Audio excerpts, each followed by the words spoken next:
I said 0.6. All right, guys. Actually, I'm in answer to engineering Frank's it. question about it, can you visualize? There's this thing going around right wing circles criticizing the latest the ARP, the American Rescue Package, the latest COVID relief bill, that basically shows how much 1.9 trillion in $100 bills or $1 bills would be. In fact, Ron Johnson, Senator from Wisconsin, brought a graphic of it to the floor of the Senate. Essentially, a stack of like $100 bills, 1.9 trillion, basically reach from here to the moon. Wow. Okay. Mhm. Why didn't you use $100 bills? Why $1 bills? There was another one with $100 Why didn't bills. you use a Sammy? Basically, would like cover the U.S. in. Guys, Yeah. so just to delve into our daily topic or our topic for today, and then we can like move on to Okay. other things again, but just to touch on it a little bit. So we're talking about war. I don't know how we can start this conversation, but let's just say, is war inevitable? Like, just throw it out there just to kind of like kickstart it. But if you guys don't like that first question, we can go about it in a different way. But so what are we talking about when we're talking about war? Is it something, can we even avoid war? Is it part of the human nature? I think I think I wouldn't say war, but I would say conflict, or I would say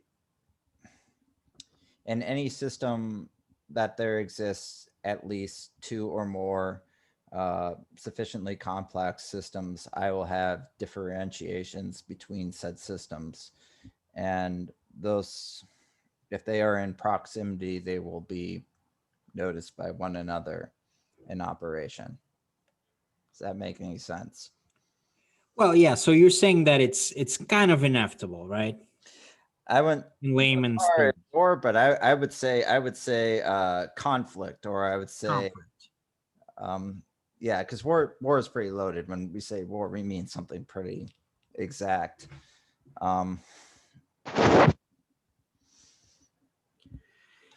Ethan, were you trying to say something?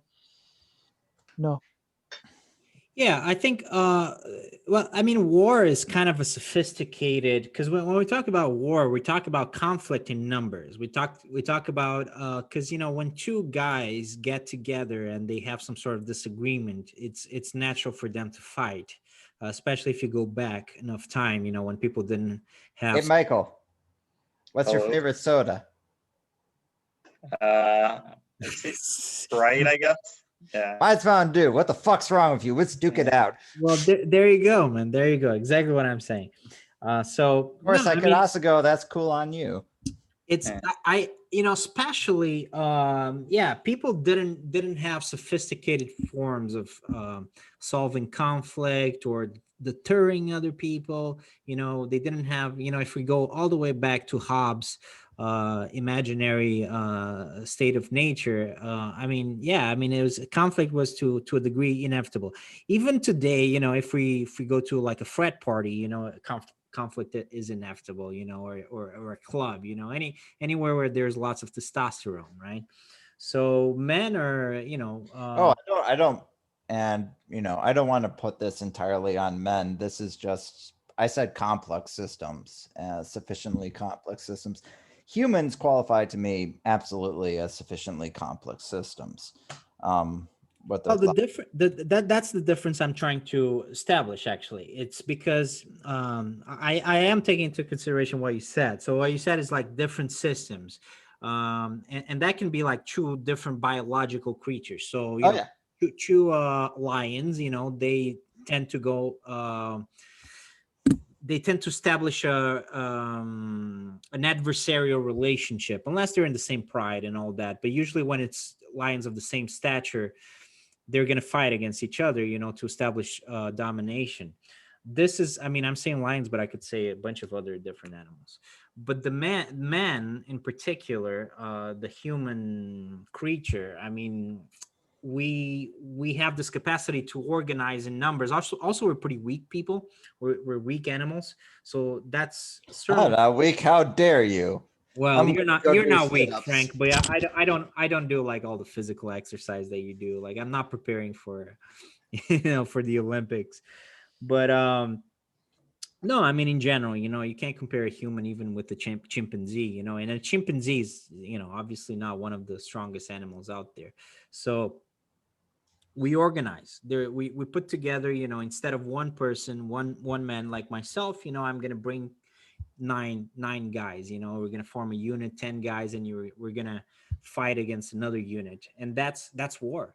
That's how we turn a fight or a conflict, which is something that you see in lions and chimpanzees and gorillas and deer and elk and a bunch of different mammals and all kinds of animals that they fight against each other, but we turn it into a group thing, and that's war. And then it's just a matter of numbers. You can have 10 people against 10 people, which you would probably have in small hunter-gatherer tribes, or you can have 1 million against 1 million if we go all the way up to World War I, Battle of Verdun, stuff like that. But it's just the only thing that changes is numbers. Now, one interesting thing I wanted to mention is it's often hard to distinguish friendly competition from war, and one can often escalate to the other very quickly. So, yeah, like for example, the Cold War, there were actually friendly components of the Cold War, like chess, Russia wanted to outwit us in chess. And then, there's the Olympics where, I would say that's kind of more of a friendly competition, right? But yeah, so sometimes it's hard to, like the race to the moon. Sometimes it's hard to distinguish like a friendly competition from war. I would say those things are more friendly, but it can escalate when tensions start to grow. Yeah, the Cold War was really friendly. No, it was not. But yeah, there were like aspects of it that you wouldn't consider super violent. Yeah. Well, I'm kind of like moving things ahead a lot. I'm kind of like jumping the gun here, so to speak. But because I was going to talk about that later, because I think that's something that we see in modern times. But Michael, what you're talking about really are, I think we've developed these mechanisms to wage war in a sense without waging war, right? When you have a chess match, it's really just like the Greeks had their champions fight one-on-one to determine the outcome of a battle. When when you send Bobby Fischer to Russia, that's what you're doing. Yeah. It's an element of war, but it's not, it's not really. But and sports competitions are perhaps a more clear analogy, and it's something that is done a lot. But that's part of this complex system of conflict resolution processes that we've established, so we don't kill ourselves in total nuclear war. I would like to differentiate, because I think war, I don't want to conflate conflict or sports competitions or any of that stuff with, the horror that is war, which we have seen throughout the history. War is, if I were to explain in philosophical terms, I would say it is the manifestation of Aristotelian's understanding of hatred, which is pretty much, I am looking to destroy, not to change or anything. I'm looking to absolutely destroy that which is out in front of me. Or Kant's radical evil. It is the point where I'm denying the ends in itself of entire peoples or anything like that, to the ends that their lives are forfeit. It is, that's why I don't want to conflate different areas of it. Sorry. Well, I'm sorry. and to conflate even further, the characteristic of war that we have discussed thus far doesn't really touch on whether there are any times when war is morally justified. And I don't have all the answers there, but this is one thing that I think of is that ideas, good or bad, cannot be defeated with guns. Ideas can only be defeated with better ideas or more popular ideas, I guess. I don't know. But prior to the United States, no one in the world was free. They were all subjects of the king or emperor or what. There was a republic in Rome. We talked about that a little bit last week, and there was democracy, but that didn't apply to all people. I mean, freedom still doesn't apply to all people, or sovereign, or Correct.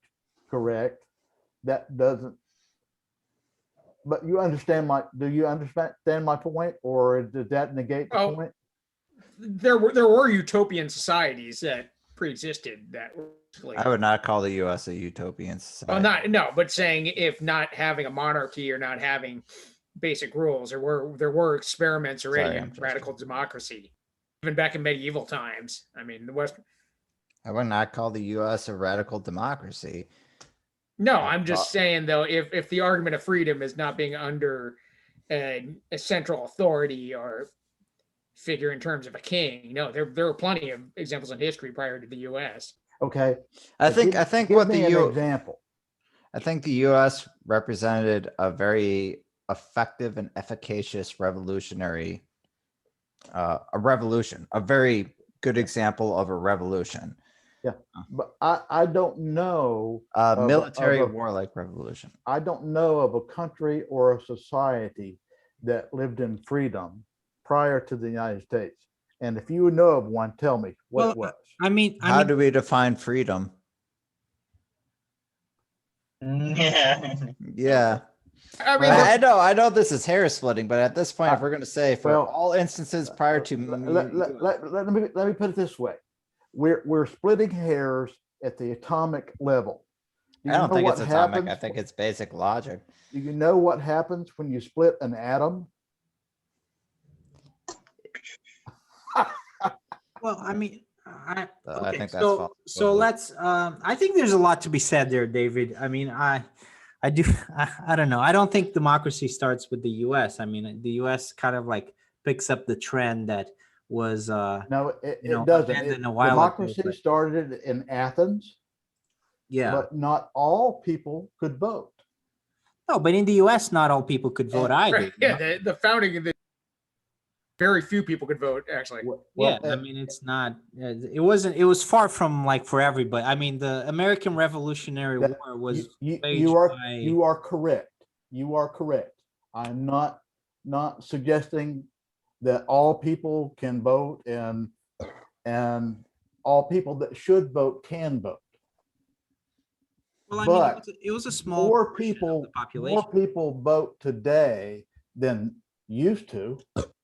Women, Black people, so somewhere between not being able to vote at all and everyone being able to vote, there's a spectrum upon which we reside. So you're drawing a correlation between quantity of voters and freedom. I'm not. It's But not, it's not Okay. black If or white. if that's what Just you putting think, it you're on one mistaken. yeah. but look, Okay. okay, so No, the spectrum can still be there. So I think that, I mean, yeah, that may be the case to some extent, but so what is just to bring it back a little bit, so like what's the point that you're trying to make in terms of the war issue? Like, was that I'm The not idea sure is- that I was trying to make a point about war. no, But but the idea is I not being- I do believe that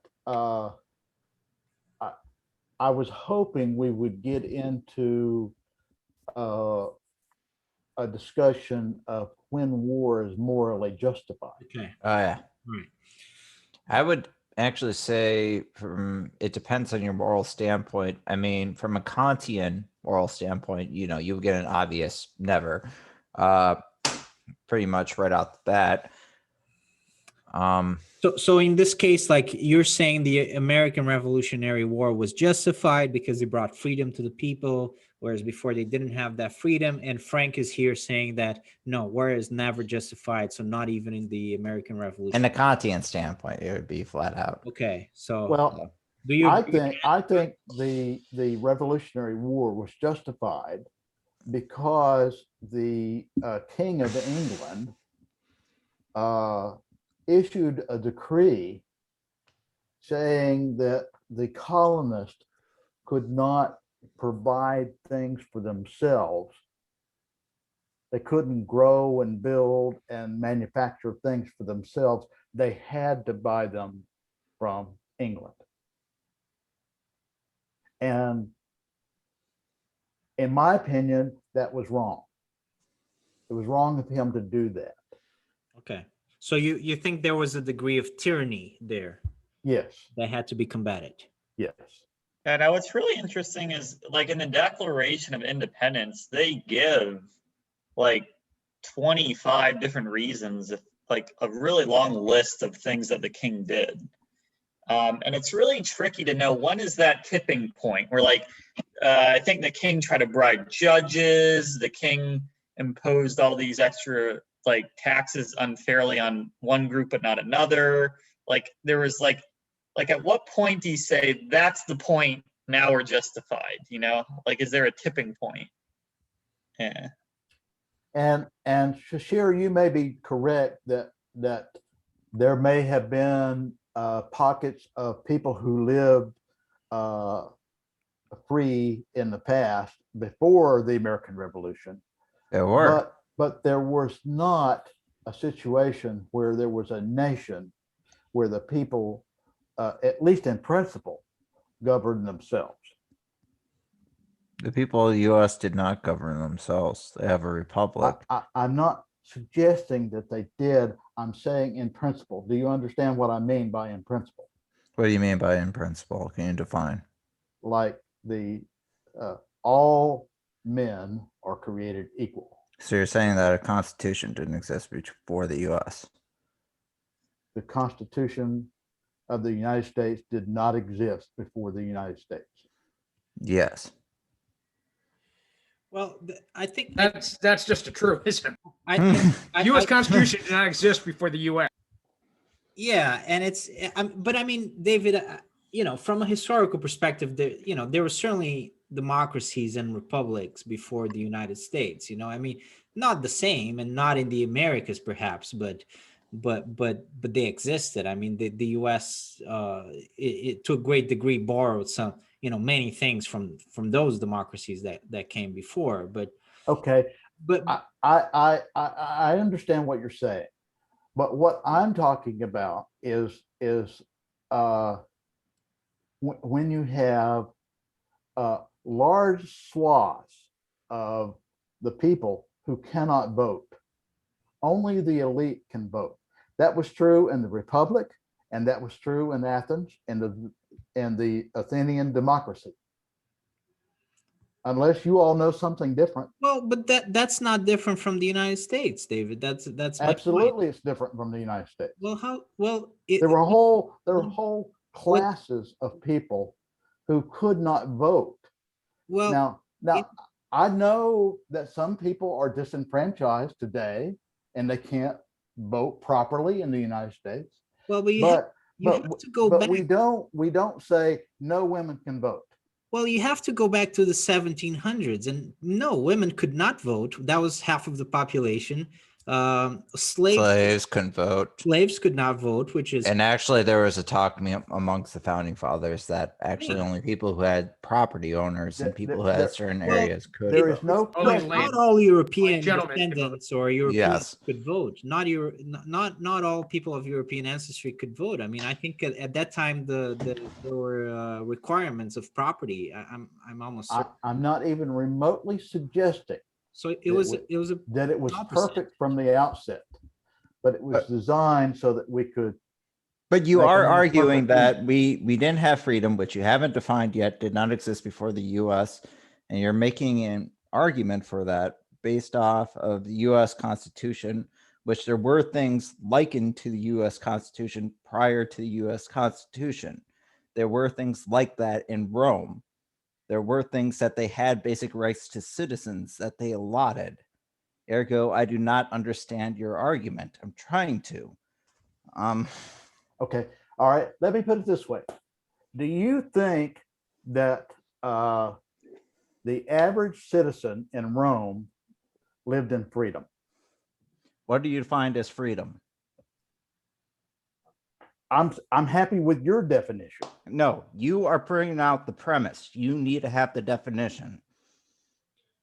Yeah. Oh, But I think also I do not we're think- kind of we're I kind do of not think the average person in Rome lived in freedom. You have not defined it. Ergo, Well- this is premise has Now, no. I'm sorry, I'm not going to define everything for you, Frank. I'm just not. I'm asking you to define one thing. Okay, Okay, David, if I could jump in here, one thing. Now you're on false equivalence on a full area. I got you on two fallacies. You want to keep going? You do not. guys. You do not. hold on. Okay, I should feel like the judge. You know, I should have my little hammer. Order. order. Ugh, You got to do it like the British parliamentarian. I don't know. Yeah. Back Kwan's on.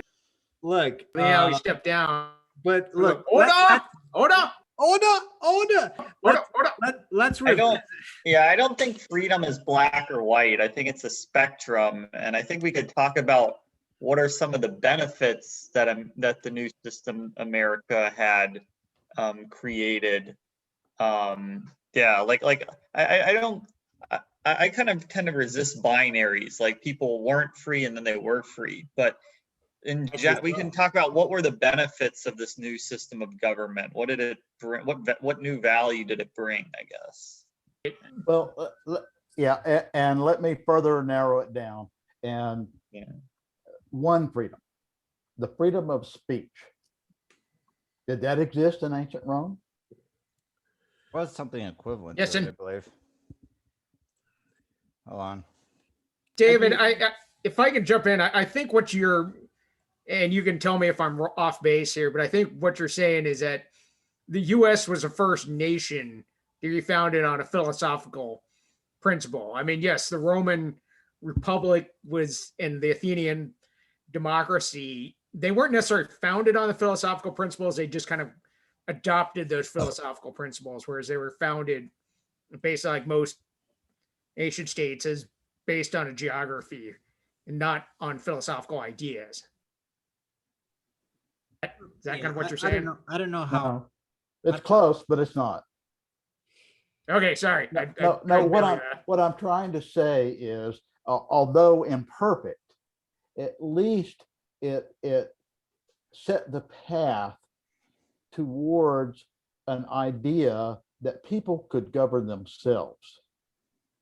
And I know that we like to think of ancient Rome and Athens as self-governing, but they weren't. Well, what's the difference? I kind of want to go back to the war thing, the just war, but I can't really understand like what the difference is between those old republics and the US. Like why did the US govern itself and Rome and Athens did not? Like I don't understand the difference. There weren't really founding documents necessarily to the Roman Republic. If you can't see the difference Well, no. between I mean, I between the United States and ancient Rome, I can't help you. okay. I can see the difference between them. Yeah, the I mean, I can see the difference. I just don't really. The question is, why US freedom? Why Rome not freedom? Yeah, that's Both that's my cases, question. I need freedom to understand negation of one area and freedom in this other area. I need it defined. I need- David, But Okay, look. Also, let's go back to the because I think this is you're trying to say this to illustrate the point that some wars are justly fought and some wars are not. So we're kind of like talking about two different things. Let's since we're not making a lot of progress, let's talk All right. about the just war thing. So you think in some cases, like in that case, it's justified, right? But so Frank, why would you say it's not justified ever to wage war?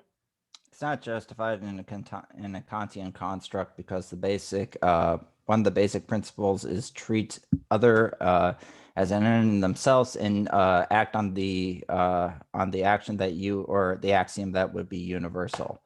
This was his argument that you couldn't murder anyone, you couldn't kill anyone. War, definitely by extension in this case, would not be justified by his own reasoning. So if any act you would do, you have to sit there and contemplate, would you be okay with someone else doing it upon me or doing those in proximity to me? And you could not, logically say you'd be okay with that, then you ought not do it, is basically Kantian, part of Kantian ethics. There's also a bunch of Okay, but what are the Frank ethics? My Frank ethics would be, I look at war and I would say, can it be justified? Yes. In an instance where all other possible applications are rendered either invalid or not practical, one has reason. So it'd be utilitarian. It'd be basically saying when the outcome or any other reason can basically show that the consequences without doing so would be worse or would kind of be detrimental to the whole, you ought to go forth with war at that point. So I would say, I mean, that's still pretty ambiguous and there's still a lot of room for justification there. So I see we have two new people on the channel. Let's welcome them, Richard and Stacy. Good to meet you. Hi, yeah. I was coming into to like Zoom bomb, but I'm actually quite interested. I'll just put it out there. I've been Zoom bombing like all night, just kind of joining random Zoom groups, but this is actually quite an interesting conversation. So I'm English.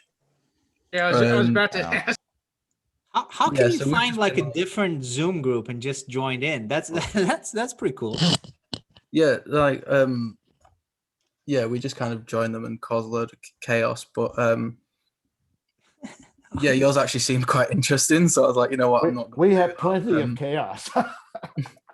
It's just like you put on silly voices and stuff. It's like I would advise you do it, especially I don't know about you guys, but England's currently in lockdown, so we have nothing to do. We're in varying degrees. Yeah, so yeah, here we're waiting for stuff. Sorry to derail you. Oh no, But, that's cool. Do you think yeah, I war, just do you think war could be justified? Do you have something to drink? We usually drink before these things. oh yeah, Makes things I've got. I'll tell you what. I'll just share my video. I don't care. I'm a bit All right. pissed. Hello. Hi, Richard. Cheers. Cheers. Do I think war can be justified? I think to an extent war can be justified, but I think for too many cases, there are external factors aren't necessarily considered. I don't know what it's like for you guys, but here in the UK, we glorify the First and Second World. Well, we glorify most wars as a society to a massive extent. We glorify both the First and Second Wars equally. But I think when you look at both wars, they were fought for very different reasons. They're often kind of like suggested as, they were fought to preserve European cohesion and peace. But the First World War wasn't really that. It was kind of out of like imperialism.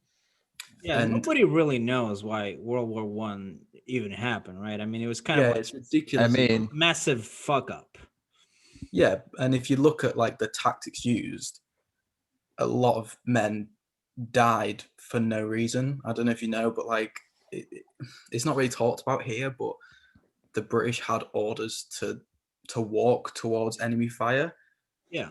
and when you think like how many people died because of that, and then we're like, oh, it's so sad that they died. It's like, yeah, but why are you kind of mourning their loss without Yeah, you looking had at you why had they died? people They died. charging machine gun nests, with horses and just running at it. I mean, it doesn't make any sense. I always thought the First World War was usually, at least how we hear about it, how I've heard about it here in the US, is kind of the war that really took away this kind of idealism of glory in war, that everything, this idea of fighting for one's glory and honor and all that stuff, because the trench warfare put it into such a dank and nasty and just, not to mention the chemical warfare, mustard gas being used, the horrible maladies that people are experiencing, much of what you described where almost needless death was happening everywhere. It kind of took away that almost glorified vision of it. Well, Yeah, definitely. It was. I think people say it's like the first modern war, don't they? right. Yeah. It was the first major industrial war, but Yeah. the first World War, why they call it the Great War, was a culmination of a lot of things that have been happening. I mean, a lot of the tactics used in the First World War came from the U.S. Civil War, because European generals studied how the U.S. Civil War was fought. Mm. But also, since you're British, you probably know about the Crimean War and the Charge of the Light Brigade. I mean, it's a great poem, but yeah, all those guys got killed because they were doing a horse charge. Yeah, it's really interesting. I don't know how much you know about like the UK and England, but it's really interesting looking at how we look at war, because we have compared COVID to the Second World War a lot. So it's like, oh, that fighting spirit, that's, that war spirit, or look at how people came together in the war. And it's like, it happened 70 years ago. It's in a completely different situation, but it's still like, there's loads of posts by like, really, we call them gammons. They're kind of like old, middle-aged to old kind of conservative people who have very conservative views. And they're called gammon because they're usually red-faced. It's kind of like a jokey term, but they always share stuff, and it's like, you're moaning because you've been locked inside. Imagine how people felt in the Second World War. So it's like really interesting how we kind of use that as like a marking post. It's like, oh, well, is this as bad as the Second World War? And I know this is a roundabout thing, but like for me, I kind of think the Second World War is one of the few just wars in just the atrocities that were being committed.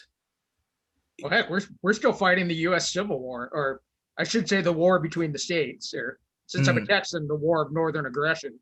I mean, we're not fighting it; we're bickering it. Yeah. I mean, we're still living it. Yeah, I mean, we act like we're still fighting the Second World War, but we've been at peace with Germany since 1945. I mean, aside from maybe East Germany, but it's kind of just idealized and not really analyzed. But I know y'all got pretty sick of Germany for leading up to Brexit. I think you're not getting along. That was Europe in general. That was Europe in general. Yeah, I don't know. I think Johnson and I forgot her name now. The Chancellor of Germany. Merkel. Angela Merkel were getting along pretty well. Yeah, I mean, I don't think he got on with anyone who was remotely sensible. Yeah, I mean, a crazy statistic is that more people died from COVID than from World War II in the United States. So it's that's yeah, it's a lot. Yeah, U.S. soldiers was like 490 in World War II, wasn't it? 540,000 as of today. COVID deaths. Oh, there you go. Yeah, so that's just pretty shocking. Yeah, but World War II was like 50 million total worldwide. I mean, no, I know, but you had to consider that was 25 million of that was Russia, right? Yeah, and China. I think China was the runner-up. Yeah, China was like 12 million. Because the massacre is mainly by Japan. So, but yeah. Yeah, no, but I think, look, that's a good example. World War II is a good example from a Western perspective and a Russian perspective of a just war And the Russians were fighting against obviously a war of aggression that was meant to destroy them. So yeah, when someone's trying to destroy you, I think it's hard to argue against the point that that's it's like if someone tries to destroy you, when you're walking home at night, if they're gonna kill you. That's why every legal system has self-defense. But those are the easy cases. I mean, most wars are a lot dirtier than that. Well, I suppose, I guess, with the Second World War, I know it was different for the US because of Pearl Harbor, but with the UK, there wasn't any cause for self-defense. It was because of the treaty they had with Poland. Yeah. So it's like, But still, I mean, you had I mean- fascism and the Nazis and the concentration camps. Are you talking about Second World War or First World War? Second World War. Second World War. I mean, Yeah, Chamberlain Churchill was Chamberlain. really I mean, a smart guy. He Churchill said, was breathing down Chamberlain's neck the whole time. I mean, Chamberlain. At least what we're told. He didn't understand that Yes. Hitler wasn't going to And- stop. I mean, it's it was just a matter of time. Yeah, there was the Battle of Britain. He did try to invade. He was planning on invading the UK, and he did drop a Oh, lot of yeah, bombs. but I mean, in like 1935, Right, yeah, 1935. Yeah, I see. yeah, no, I mean, I'm kind of saying like the reason why Britain entered the war Yeah. was because Ah. of treaties. So it wasn't necessarily like self-defense. It was kind of out of like a sense of honor. And from what I've read, I know Hitler kind of respected Britain and wanted like an alliance with them because he saw them as, kind of a model empire. He wanted to model the German Empire on the British Empire, and so respected them, wanted to ally with them. So I guess I feel like us Brits kind of say, "Oh, we won the Second World War and we ended the Holocaust," but I don't feel like there was that much care for what was happening to Jewish people. I feel like it's kind of a nice excuse, to be like, "Oh yeah." Also, I don't know about you guys, but in the UK, we'd love to ignore the Russian involvement. I know there's like a big thing of where it's like, I don't know, I think it's in films as well, where it's like the UK say to the US, or the US say, "Oh, you wouldn't have won the war without us," and it's like that whole back and forth. But realistically, neither sides would have probably won without Russia's involvement. Oh yeah, yeah. Because like the Operation Barbarossa failed, and like the Battle of Stalingrad and stuff. And when you look at the Eastern Front, it's ridiculous. But Don't forget Operation Market Garden. But yeah. Well, no, yeah. The Allies couldn't have won without an Eastern Front. I mean, that's for sure. Without taking so much. I mean, Thank God Hitler was a shit commander. right? Yeah, Vietnam. I mean, to be fair, Russia did most of the work. I mean, if you really study, I wouldn't say they did most of the work. I would say I'd Russia. say- They suffered the heaviest losses, and they definitely were the turning point.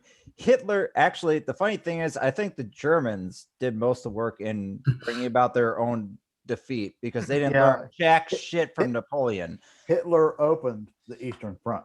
Yep, Yes. he had treaties with Stalin. He could have sat back and Stalin would have done shit, and he chose to open it anyway because he's a dumbass. Right, but at the same time, the Soviet Union couldn't have won without the Allies. They couldn't have No, without fighting on the Oh, Western yeah, Front. I And think without, the thing the US Soviet Union supplying- did to their Without own John and soldiers Paul, you was- don't have the Beatles. Yeah. yes, but that's Without John that's the Cena, thing. you is- don't Wait have a America, second. am I I right? know. What about Stu Sutcliffe? I mean, Who are we yeah. saying is John and Paul? Who's Ringo? Who's George? Where are we allocating this? well, now we're comparing the Allies to the to the Beatles. But It kind of works as an analogy, actually, but yeah. yeah, no. Sorry to kind I of always say, Who Germany. was like bribed Ringo? Who was like Ringo in this story? Was France? I know. I actually think of it as 90s rap battles. I mean, without a Biggie Smalls, we wouldn't have had Tupac. Oh, And without John Cena, there'd just be no America in general, really. Yeah. Ringo might have been France, occupied France. yeah. Charles de Gaulle, waiting in I don't want to. I don't want to sidelines. be mean to the French though, because their involvement, especially in the underground during World War II, was exceptional. Especially There you go, Ringo. under B. It was a impression. And honestly, France's invasion, and I'm sorry because we have a Brit amongst us, but was completely because of Chamberlain's reliance on the Maginot Line. It was completely on him. Oh, I'm not an imperialist whatsoever. You can slag off the Brits as much as you like. Okay. Yeah. Yeah, don't worry. Well, If you but could what, bombers as well, that would be so good. so World War II, like, yeah, that's kind of a clear one. But what you know, what about the other wars? You know, like the Vietnam War and Yeah.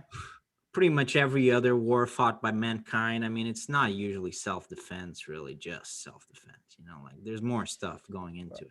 You know, unless somebody knows of one, I don't know of any wars between major powers since World War II.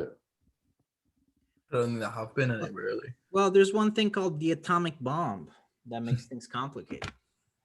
Well, Now, China's been that was Yeah, World that War was II. what I was going to bring up, Shashir. China's been fighting a low-level war against India. No, like no, last. no, I'm not saying that no major power has been involved in a war. I'm talking about wars between major powers.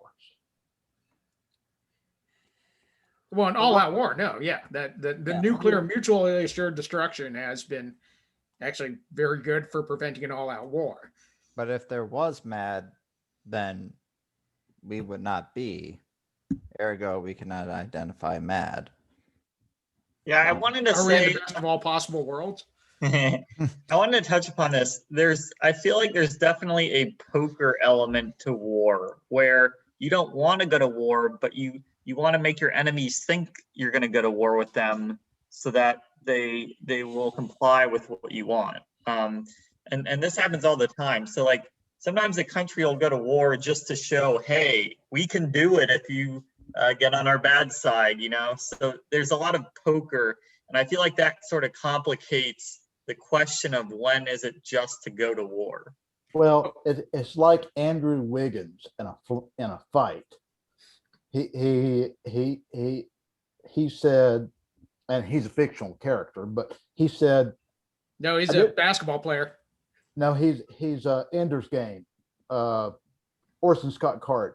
He was also a shooting guard for the Timberwolves and now on the Golden State Warriors. Okay, you have two different Well, that's racial not, yeah, definitions. that's Go not ahead. the Andrew He doesn't Wiggins play I'm good talking- defense. He's horrible at defense. But What are you talking about? he beat the crap out of a guy. He's not Ender's Game. And somebody asked him why he did that. And he says, well, I realized I wasn't just winning that fight. I was winning all future fights. Yeah, exactly. Well, there is the saying, if you want peace, prepare for war. Oh, that's old Sun Tzu. That's yeah. It's also popular in the Marine Corps. That's I mean, Well, Yeah, it is. Sun Tzu. Yeah, it goes It's back. true. It's true in the sense they have to deter your enemy from attacking you. So that still rings true. But these days, the best thing you can do is like build a nuclear arsenal. That's really well, the thing is, we have, the nuclear deterrent, we have it. I would like to say it's not as big as a deal as it was like back in the 50s, 60s, 70s. Luckily, it's hopefully kind of gone to the wayside where it's more so out of view. And what we're seeing right now is more, at least what I hear people more focusing on, it's not my area of expertise, is economic warfare is more so the game right now. Yeah, like sanctions. I think we just introduced some sanction on China, didn't we? No, we did a while ago. The company I work for actually suffered quite greatly because of the tariffs that went on because of the business we do over in China. Well, That's sorry. From my view, when goods regularly cross borders, guns rarely do. say it again. Well, Sorry. I suppose with globalization, and, When goods regularly cross borders, guns rarely do. And that my perspective there is that if you have a good trade relation with a country, they're not going to go to war with their biggest customer. but I think the thing is now is that almost every country has a level of trade with another country. You know, with like globalization and like interconnectivity, war is not good for business because it will disrupt business. And I think, I guess when I was mentioning earlier is I don't think wars are fought for moral reasons. I think they're fought for political, economic reasons. So it's hard to discuss like just cause in war. But I definitely think now, like you're talking about China, obviously, you know, US and China, it's arguably taken over US and Russia. As much as there might be hostility between the two nations, a war would just not make sense financially. Like there's not enough reason for that. I kind of think that the coming wars will be more about resources. You know, in the next 100 years, But as resources dwindle, it'll be kind of, it will revert back to that, you know, a resource-based war. But at the moment, I feel like there's everything's too interconnected to even think about war. So almost morals don't enter it. Well, isn't that a good thing? Oh yeah, I think it's great, but I think it's a good thing for now. I think it's a good thing right now. The thing that Jim brings up though is Now, is when- it when- Jim when- or Richard? it's Jim. Richard is the cover. Sorry, I changed Okay. it. I was actually engaging, so I was like, oh. okay. He was Zoom bombing us with a fake name. The thing that Jim brings up though, What were you gonna do? What were you gonna do to us? Like what? He was It- trolling us, It Hey, you depends let on him the in, though, group. Bruno. or he was catfishing us. That's what he was Depends doing. on the He was group. like yes. figuring out his plan. Yeah, he was trying to hook us with his catfish. Honestly, you That's the kind of new- go in, you get a feel, and then you just go with it. It's real good fun, but I assume it's very annoying. Yeah. So, yeah. So the problem with catfishing a philosophy group is you can't like, oh, I'm this really hot girl. Yeah, we don't go for that. Oh, We would be like define hot. right, yeah. Define What is hot. hotness? And also, what's your preference of Hegel's books? Right, yeah, exactly. It's not what did they say? ASL, age, sex, location. It's What is no, like, ASH. are you on the empiricist side or the rationalist? First of all, the empiricist rationalist Are you a divide. biological girl or you just identify as a girl? That's like the East Side West Side rapper battle. That's East side. that's I can answer that. East side. Can't happen. Y'all get over it. Yeah. Yo, David Hume. But what Jim brought up there is, I think it's a good thing for now that we have this globalized trade. But what Jim brought up is when we get to the finite amount of resource, when we get to those resources start becoming more scarce, and we see this a little bit happening in America, where people start, becoming more nationalist, kind of want to hold on to what is theirs and kind of don't want to share it. And at that point, and it puts pressure on all their trade partners at that point, they're like, hey, what the hell, man? I was relying on that stuff, so now I'm going to hold on to my stuff too. And they do the exact same thing over there. And it creates tension between all these areas when certain areas become area. I see what happened. I think it's going to be, I don't like making predictions, but I'll make a prediction. You just made one. Yeah, I know. To quote a great philosopher, it's hard making predictions, especially about the future. That was Yogi Berra, great philosopher. Hey, boo boo. Anywho, for my picnic basket, I kind of look at it and I go, what I see there's going to be prosperity until this tension comes to a point where, people start going in on when they start realizing their Maslow or their area of hierarchy needs that they really want to hold on, they don't want to share anymore, that this tension is going to come to a point where we were talking about war, where people go, what's the sufficient condition with the king, or a sufficient condition with this person, where people go, that's enough. I need your resources. Kind of like America and Edo during the Edo period, where we just walked in there and said, look, you got to open up. Really, Edo. Yeah, I agree. I completely agree with that. And I think I always say this about revolution, because I have a lot of friends who are like massively leftist. They're always talking about revolution and stuff like that. And I just kind of say, regardless of my own personal politics, It should say that not all revolution has to do with war. Revolution can just mean any type of change historically, like the Industrial Revolution. It doesn't have to always deal with war. I agree with that. I guess when they talk about like political uprisings, I suppose. Yeah. They kind of always rely on that when they talk about their own politics. And I always say, I don't think that anyone in the Western world would revolt unless there was some kind of issue with food supply.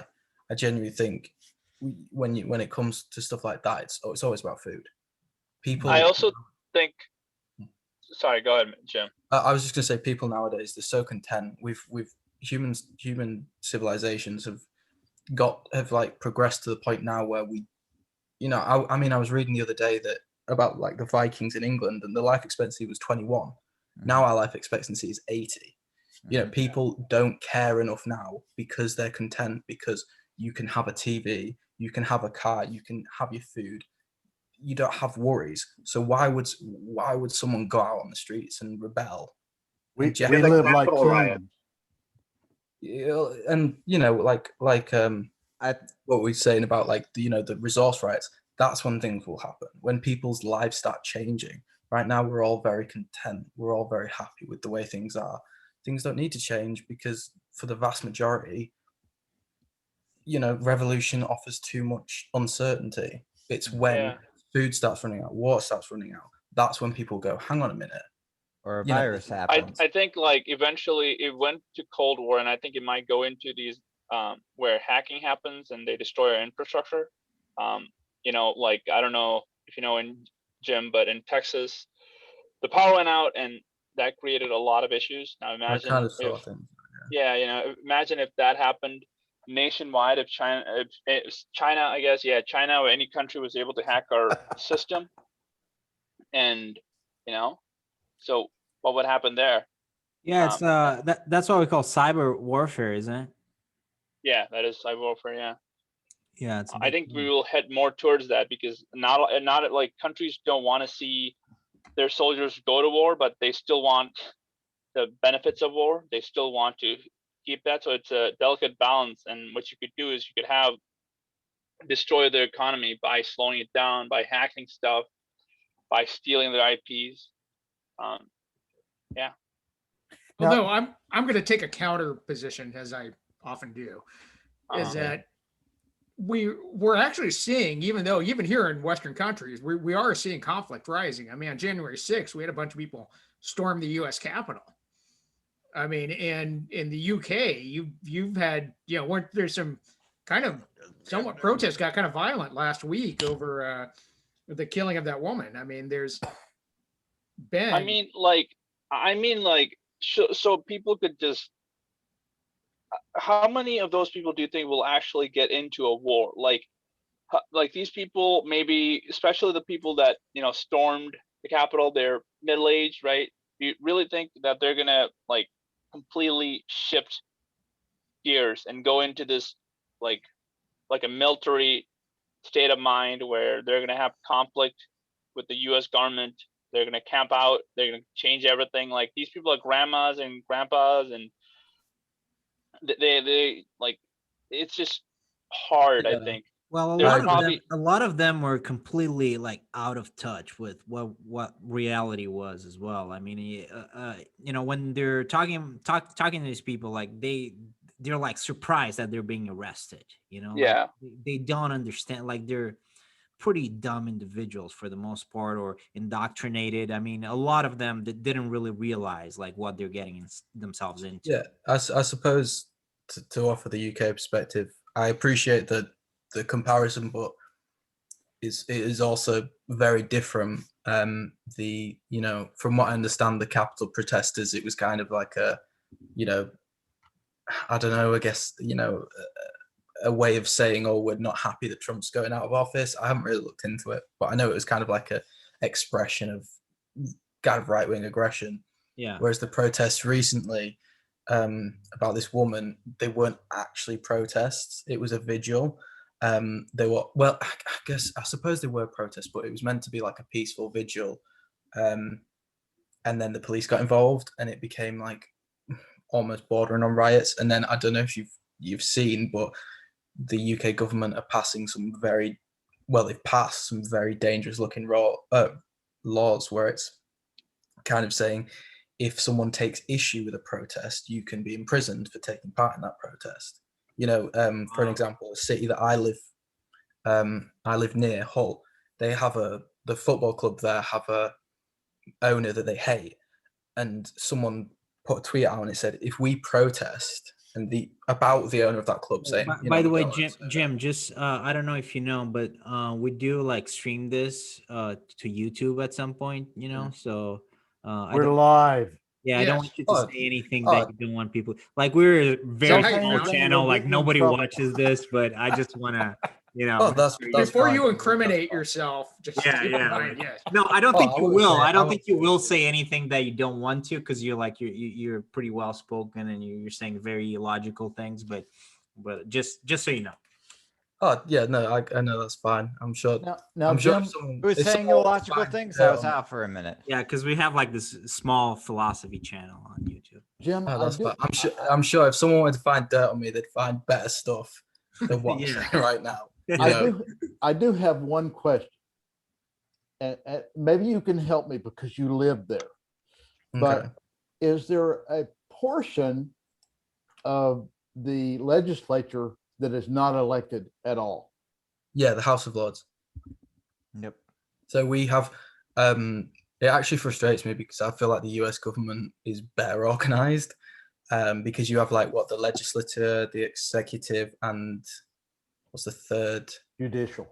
Judicial. Yeah, so you have Yeah, like got all three separate.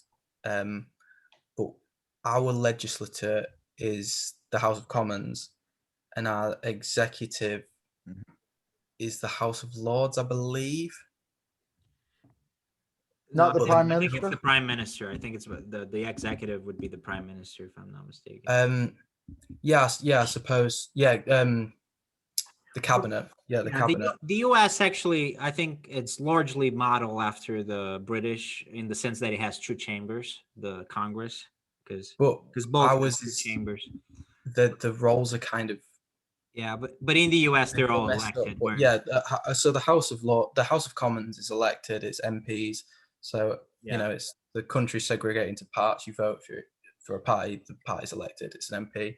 But the House of Lords is peerage. So it's either I think it used to be completely hereditary. So it used to be that everyone in the House of Lords inherited their position, and now it's like 50% inherited, 50% peerage.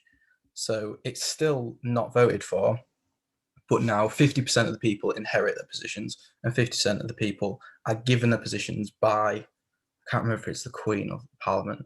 So there is a strong anti-House of Lords sentiment because because when laws are passed, they go through the House of Commons and then the House of Lords.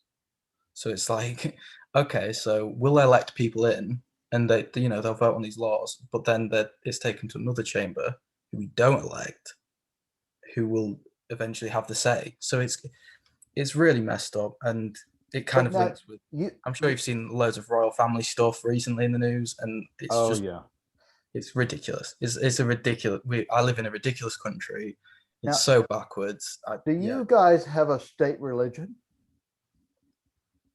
Technically, I Anglican think we're Church. Christian. They're a bunch of Protestants. Church of England. Anglican Church, Church of Yeah. England. Church of England. Church of England, but we're kind of we don't. I don't think we technically have separation of church and state, but there is a bit of a separation. It's not like you guys.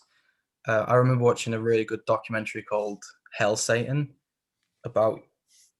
and that's all about like the Satanic Church and their efforts to ensure that the US has religion separated from the state, and I really like it. I don't know if any of you guys have seen it, but I thought it was really funny. I haven't. No. Yeah, But I yeah, I agree. think the UK it's a bit more Christian than you guys. You guys, I think you're like, we're not Christian, even though there's a lot of people who are definitely There's Christian. a lot of people in this We're- country we're- that would we're messed disagree up. with We're- you. We're very messed Oh up. boy. Like in the South, it's Oh, I don't yeah. know. Regarding UK and religion, my favorite text is actually Voltaire, and it's dated. It's Voltaire's text letter from England, where he describes his trips over to England, and what he writes of it is, him coming from France at the time where he had the Janus and Jesuits, which were always at each other's throats. He basically wrote of it and said, it's a unique nation in the fact, and he actually was big on the Quakers, or the people who would talk at anyone could come up and talk and preach in a given sermon that he found in the UK. But his overall description was it was a unique country in that it had so many different religions and so many ideas that it felt like every person was kind of forced to almost tolerate the other person around them, because no one could be as certain that they could, overtake any given area. This would lead into his treaties of tolerance. It basically was like we all had to talk. When he was there, he basically said we all kind of had to tolerate each other because none of us was dominant enough that we could just kind of take out any other group or fashion. Kind of unlike where he was from, where he said there was the Janus and Jesuits, where they could pretty much, if you were a Jesuit in Janus territory, they would kill you. If you likewise, if you ever, they would just kill you if they had problems. Yeah, with you. I suppose if I could describe religion in this country, is it doesn't matter until it matters. It doesn't Okay. matter what religion you are until it matters. It's like it's not spoken about. It's not really a thing until it is a thing. No one's Christian until it matters that they're Christian. Okay. It's kind of like no one goes to church, but it's kind of like, oh wait, I'm a Christian. Like You're not a politicians. Christian until you talk to an Irishman. Right. So- But yeah, Oh, I was gonna say, yeah. This thing, there's an insidious thing about religion, and even in the 21st century, because it's not like people don't care about it as much, but it still plays a role, an adversarial role. If you there's a lot of people who care about religion. Catholics and Protestants, Christians and Muslims, and it's still very much connected to identity and culture. In the East, Yeah, they care about religion a bunch too. So, I suppose- Yeah, I mean, like they care about religion in America, so I think that people do care about it more. But it's also very political. Like sometimes if they like the candidate, they don't really care about what he has done or said, or like a lot of things that Trump has done goes against, but Christianity. I was preaches, gonna right? say Trump became a Christian when he ran for president, right? Yeah, and then he became a he baby also made Christian. fun of it. Yeah, and they didn't care because it's political. Yeah, but you see, Trump was Cyrus the Great from biblical times who freed the Jews. No, I'm not kidding. This is actually something that does go on in right-wing circles and Christian conservative circles, that Trump is the modern Cyrus. what? No, I mean the whole Yes. QAnon. I've heard thing, this. it's like deeply connected in a very. Are we about to go back to pathological lizard way people? to Because I religion. don't want to go back here. I don't Or want he's to. a Some people modern say Solomon who had Trump a is bunch of the wives. second coming of Christ. Second coming, Frank. We're gonna talk about lizard people now. I'm leaving. I'm out. That's the first clue that you're a lizard person. Oh Yeah. no. You know what? That's why I came to this group. If it to makes me convince you that. separate from this, That's We proof. always end up proof, talking about Frank. lizard people. Oh well, like the royal families, though, they're all lizards. Like, I swear to God, I don't know if you've seen Prince Philip, but he's not human. Yeah. They've kept him alive somehow. I think it's blood magic, personally. Like they just sacrifice orphans. every now Well, and How a old is the great Queen? deal The of Queen is like America 100. is fascinated with British royalty, but I am then. Yeah, not. I don't get that. I don't mean, get it we have either. Loads of people fascinated. David, since you brought up the American Revolution, there are many mornings I wake up and I thank George Washington that I don't have to care about the royal family. Yeah, I kind of wish we'd had something like that because And then you kind Although of like, we do still have the Kardashians Yeah, the Kardashians. We and the do. Baldwins. yeah, I suppose you have a different. Yeah. and the, You have We to have hear about both, the though. Kardashians, which is much, much worse. Yeah, but we have both, so we're worse off. You know, we have the royals. oh no. God save the. Do any Kanye. of them have an ass so big that you're pretty sure it could kill someone? But are any Kardashians? It's not even hot. It's just like physiology, like I don't know if you've seen. fascinating. Just like how? Frank, Oh, you're a I'm sorry. heretic, man. No, baby got back. I don't know. When an Do itty bitty you waist guys get know in about your Prince face, you Andrew? get. I am not a heretic, and baby got back. Damn it! I'm gonna break my computer. Hey, Uh, preach the gospel of Sir Mix-a-Lot to you. Do you guys know about Prince Andrew? Did that come across? Oh yeah, yeah. yeah. He's 'cause in that the was- that was- Epstein. yeah, that he basically ooh. was connected to Epstein. And then did you see the interview he did, where he was connected to like a Pizza Express? Pizza Um, Express. Yeah, but loads of this is what I love about the Pizzagate internet. is true. Wow. Loads of people went on the Pizza Express at Wokin's like review sites, and they started reviewing it, and they were like, "I was here in 2001. I remember really distinctly that I was here in 2001, and also I wasn't sweating whatsoever." And it was just like all these like references to the Prince Andrew interview. It was honestly that one of my favorite things about Really? Britain, that we can take the piss like nothing else. Well, I from don't my remember that. perspective, if I needed a garage built, and so I put that out for bid, and a guy or a person said, "Oh, I can do that," and my father built garages, I would not take that person seriously. Now, what makes us think that a monarch can lead a country? Because their parent did. That doesn't make any sense. But then the main argument for the royals in the UK that I've come across is they say it brings in a load of money.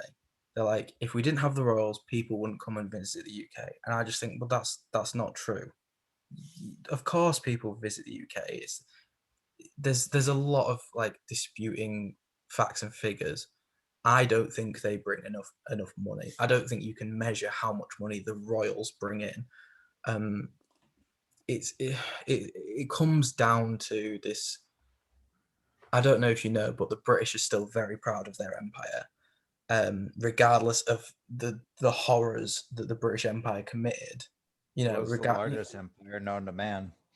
yeah, it's all they started the Same first here. in the Boer War.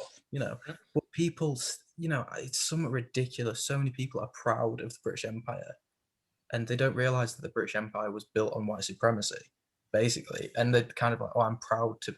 I wish the British Empire was still a thing." And you're like, "That, you know, that's in the past." And we've got. I think Britain's fascinating. Well, I say Britain, I mean England, really, because Right. Yeah.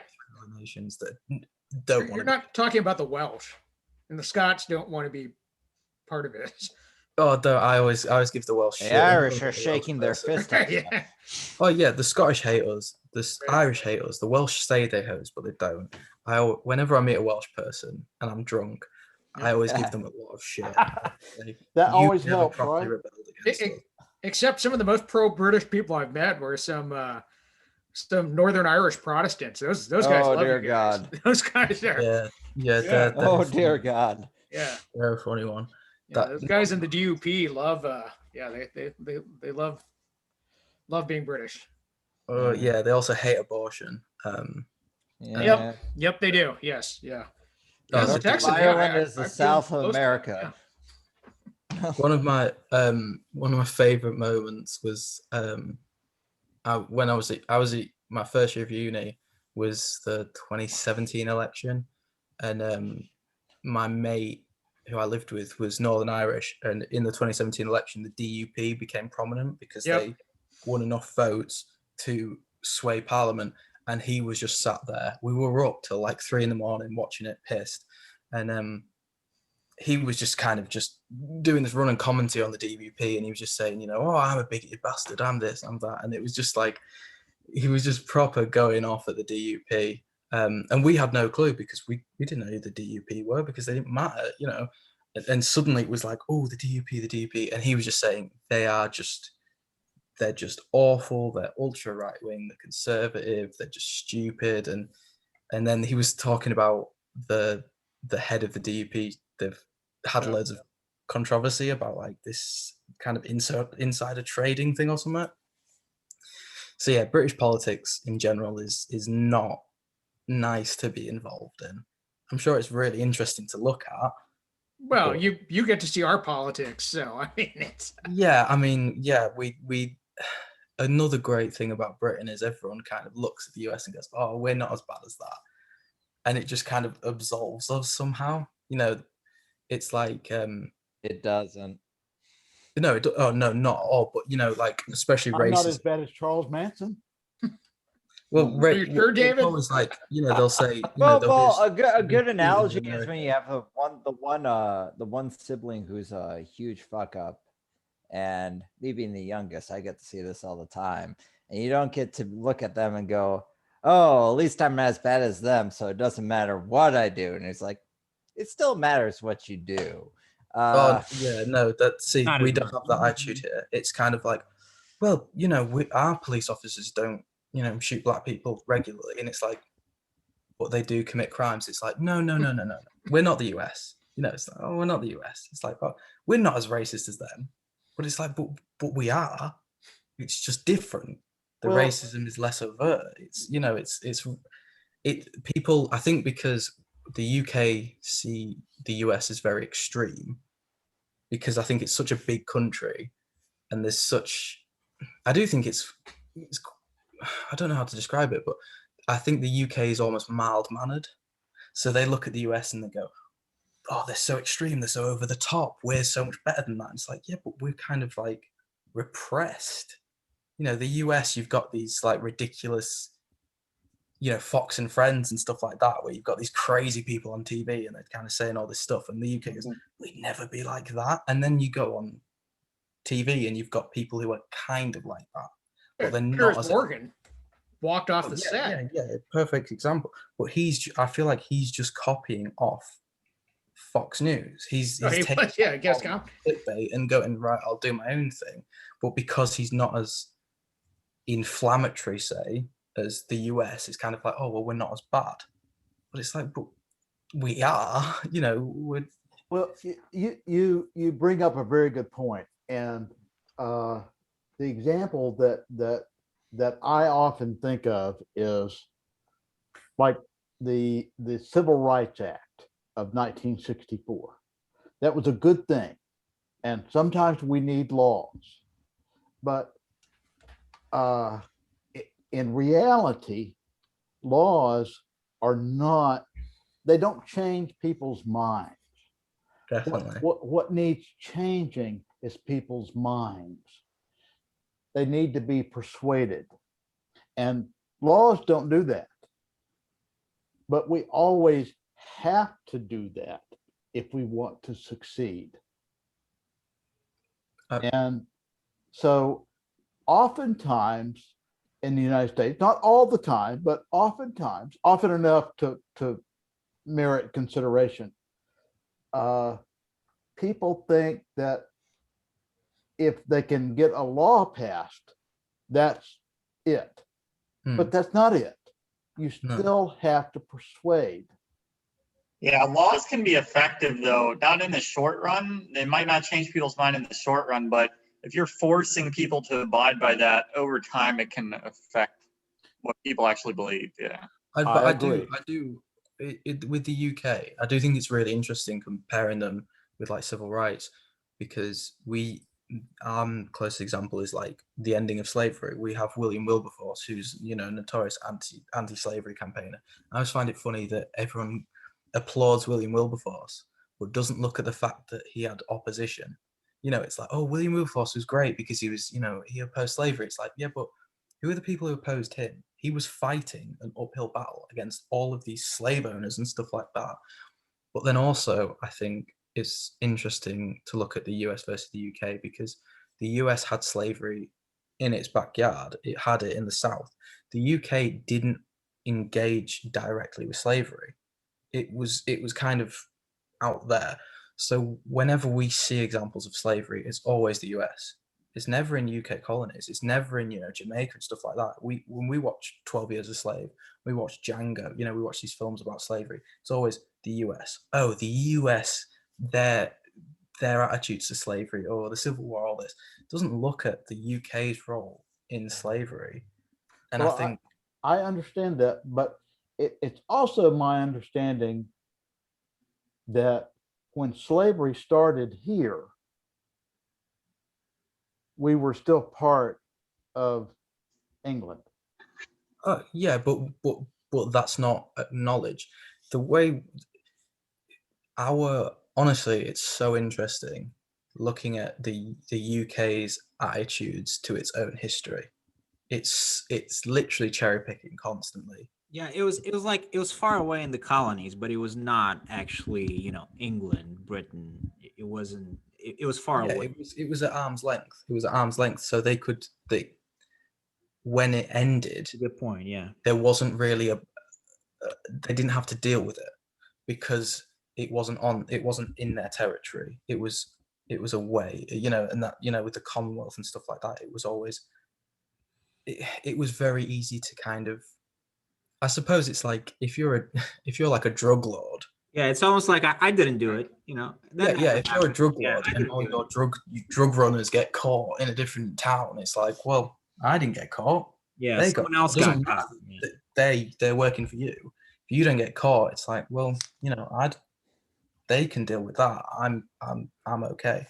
It's honestly, it's fascinating. I don't want to put you off the UK in general. No, that's a great analogy, though. Right, but what it is. part of this I think has to do with the American experience, because we did fight a civil war and we still have statues to slave owners in our country. America or England fought a civil war. That was what Hobbes. Well, no, but not slavery wasn't an issue, and yeah, the Civil Yeah, War our was, Civil that was a War war of wasn't religion, partly because of the clearly defined as well. Yeah. It was kind of, Yeah. I suppose as well with ours, it was royalist versus they weren't Republicans, but it was Oliver Cromwell. right. And Yes, yeah. he got kicked out. So they had like a run of like 20 years or something, and then they got kicked out. So it was kind of like back to normal. Whereas I guess you guys, the rift in the Civil War, it was never really, from what I understand. Buchanan just sat on his hands, and basically the rift between what people from the North, their ideals, and the ideals from basically the South grew to a breaking point that when Lincoln was elected and none of the Southern states basically voted for him or had basically any say, they had a moment where they said, basically, we have no say. They felt like we have no say in what happens in this country or anything like that. And at that point, they elected to say, you know what, we're just going to start our own country. We're going to secede. Right, and- but the rift that has existed at the founding of, I mean, there was talk in the Constitutional Convention of banning slavery, Yes, there was. and that's where the Great Compromise came from. Yes.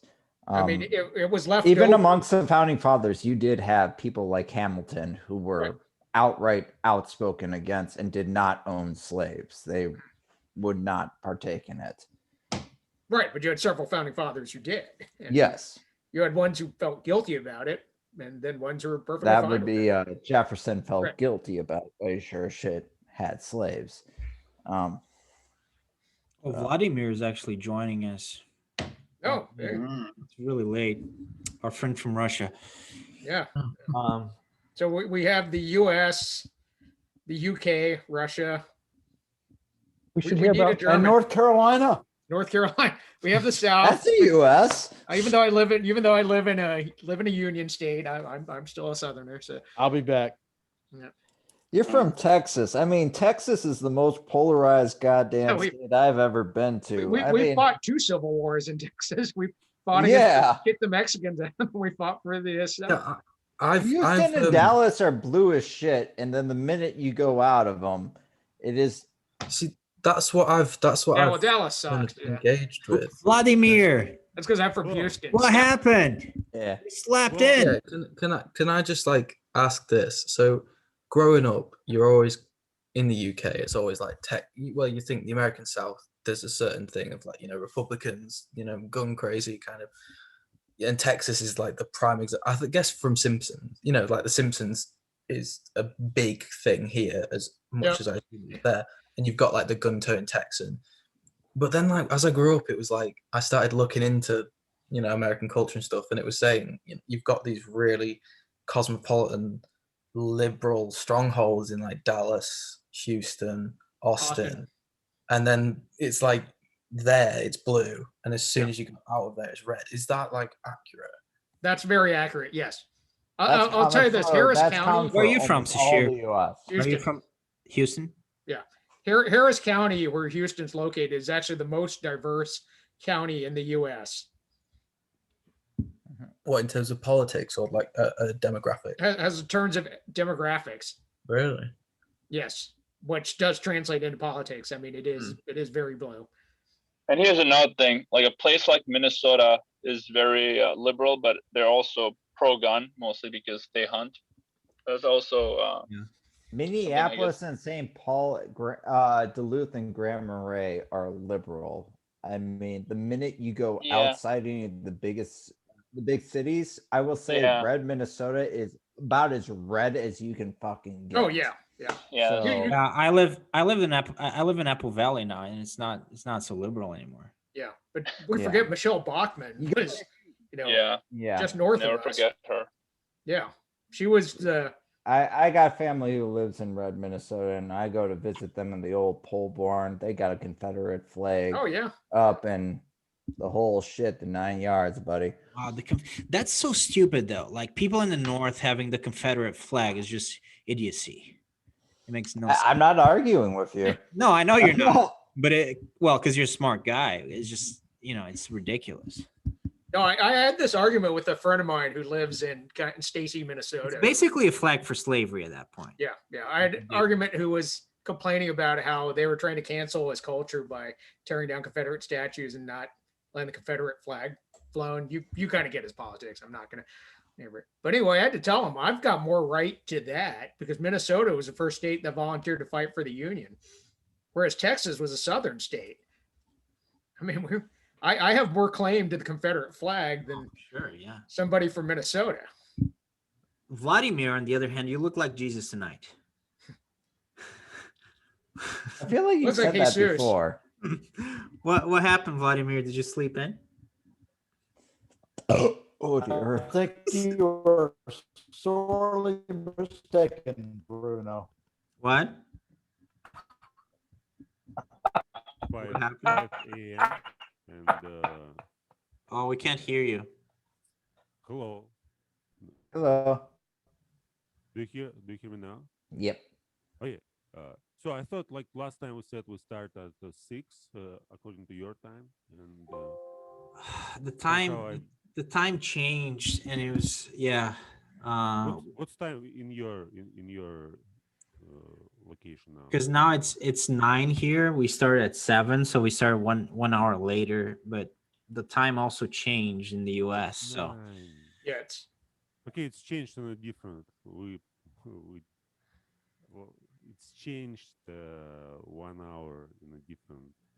I mean, I thought it's gonna change in back, but it changed forward. oh, I get it. Yeah, it's unfortunate. It's okay. We can still talk a little bit. We Vladimir. Also, I mean, two things. We have Jim here with us. He was gonna troll us. He entered our Zoom Yeah, he's meeting, but from then the UK. a friend, and now he's talking to us about Yeah. all sorts of things. And also, Vladimir, we can't really hear you all that well yet. I think I'll change. it's really soft.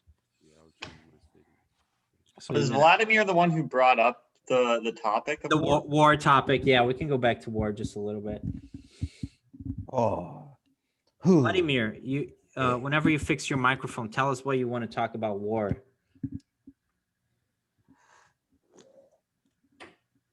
I'm just gonna nip to the toilet. Oh yeah, Yeah. that's cool, Jim. Have fun. Jim's a cool guy. Yeah. Thanks for stopping by. Nope, looks like we lost Vladimir. All right, so TT, is that how you say your name? Yep. PK. Yep, that's PK. T. Yeah, T key. That's it. Got it. Not to be confused with TK, who is Tanu.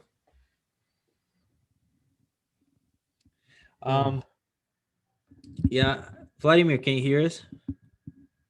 Yeah, I can wait. I'll change my settings. Okay, yeah, and take your I- time. and I Take get your back. time. Yeah. No, I mean, this has been an eventful night, guys. We lost Vladimir for a while. We gained Jim. There's been some other people that joined and left. Ah, I think we had somebody else from the UK who was here earlier who kind of checked in and took off. really? Maybe she was doing the same thing. I don't know. I think I saw like a woman's name, but it Yeah. sounded like a guy speaking. So, Yeah, they were catfishing us. They were trying to catfish. Oh, We're big in the UK. apparently, this is becoming very popular. Eh. But Okay, Jim, I think we lost Vladimir. Oh yeah. that Seems- sucks. It's part of the sanctions that were just placed on that they're cutting off access to our phone. No Well, Minnesota I started Philosophy the- Club in Russia. Well, Biden and Putin are in for a bit of a scrap, aren't they? Or something? Yes, yeah. They've cut off. They say no Russians Eh. No Russians in in Zoom. Minnesota meetings. philosophy chats. Yeah. Yeah. So, what do you guys think? Like, are wars obsolete? Like conquest wars, big wars? Like You're ones we taking used to have? Harari's standpoint. What? You're taking Harari's standpoint. Yuval The war is Harari? obsolete Well, 'cause I the think- last country I think, turned over you know, profit like- was Russia. I think that it's the question that you have to ask about war in the 21st century is like, what are we talking about here? Like, well, is it even possible to do war like we used to do war? Well, and for me, another question is, are we already engaged in a major cyber war? And is that the new phase of Yeah. warfare? Yeah. Can you hear me now? Can you hear me now? Yep. Yep. Okay, good.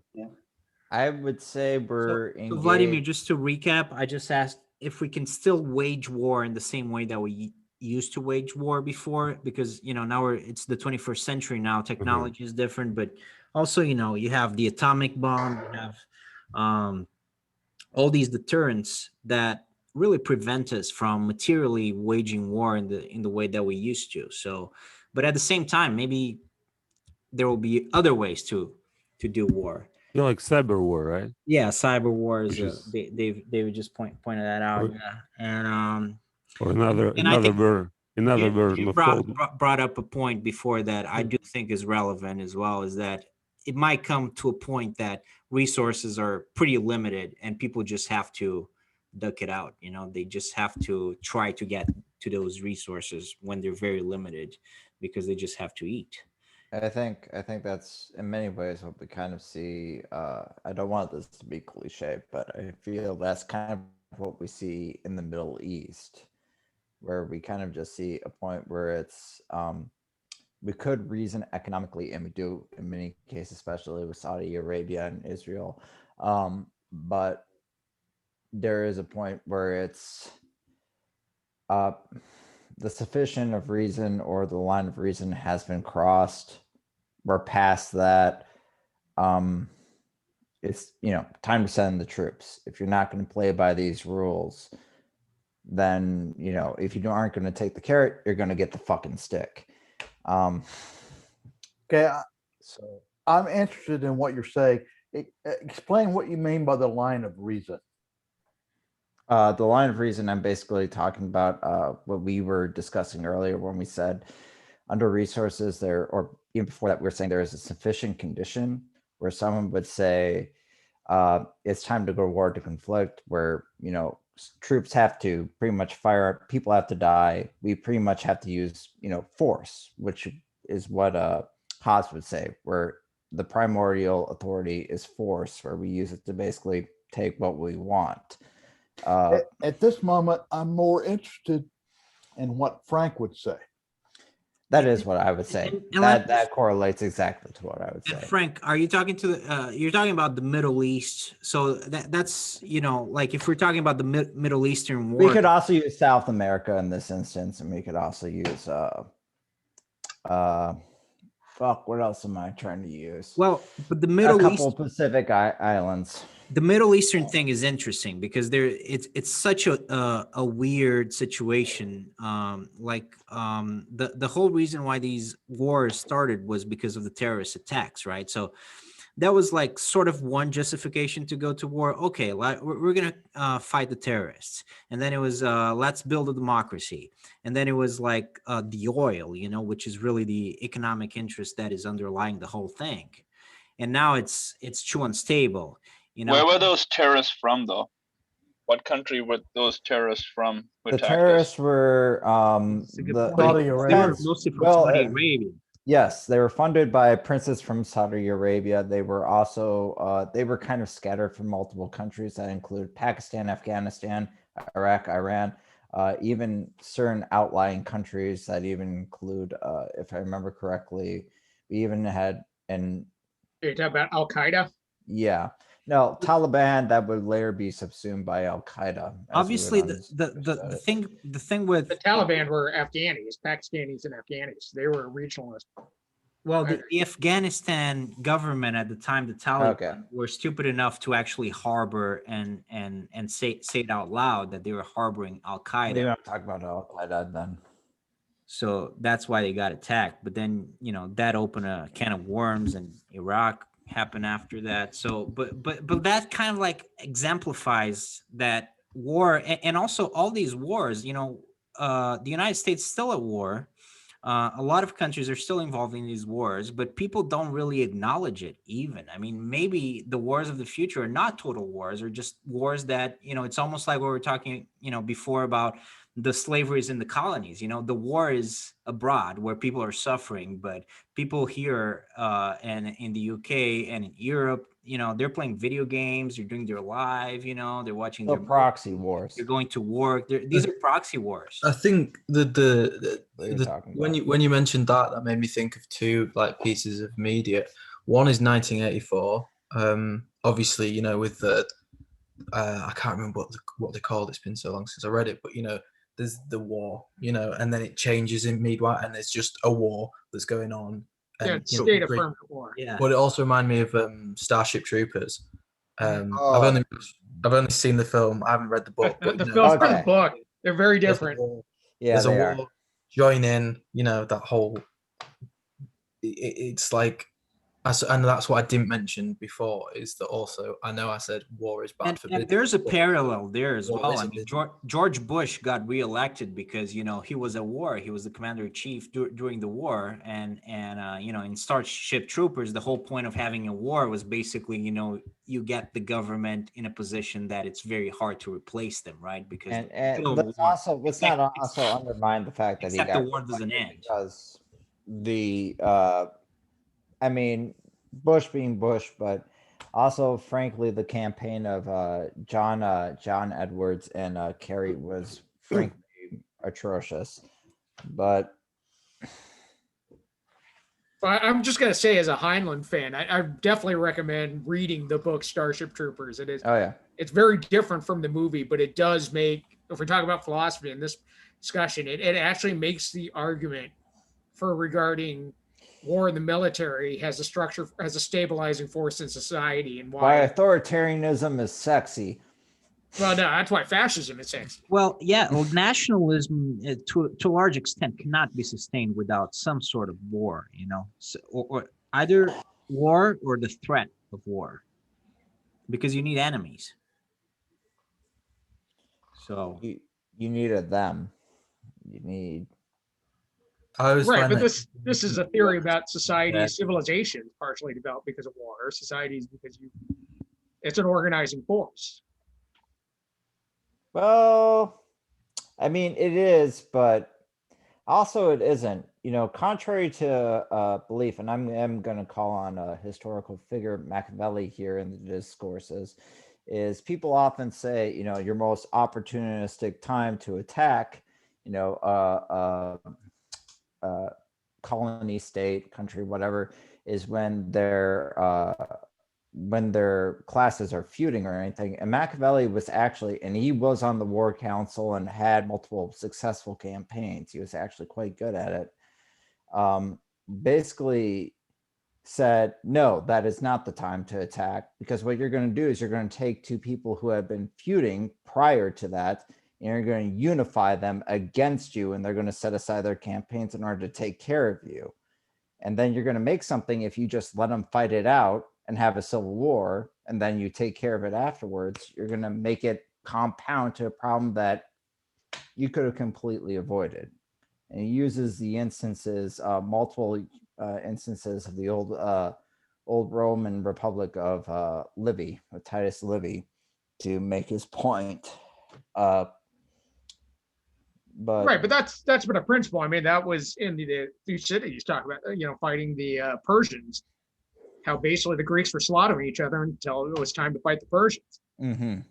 I mean, that's been known. That's never a good example. I mean, to use a more modern pop example, I mean, that was basically the plot of The Watchmen. Was that the only way Yeah, humans could save themselves was have an alien enemy? But it's interesting because Machiavelli was writing before like the modern idea of nation state came about, but now it's even more that he was talking about a people and a city or but now we have this idea of nation, and that's even more unifying.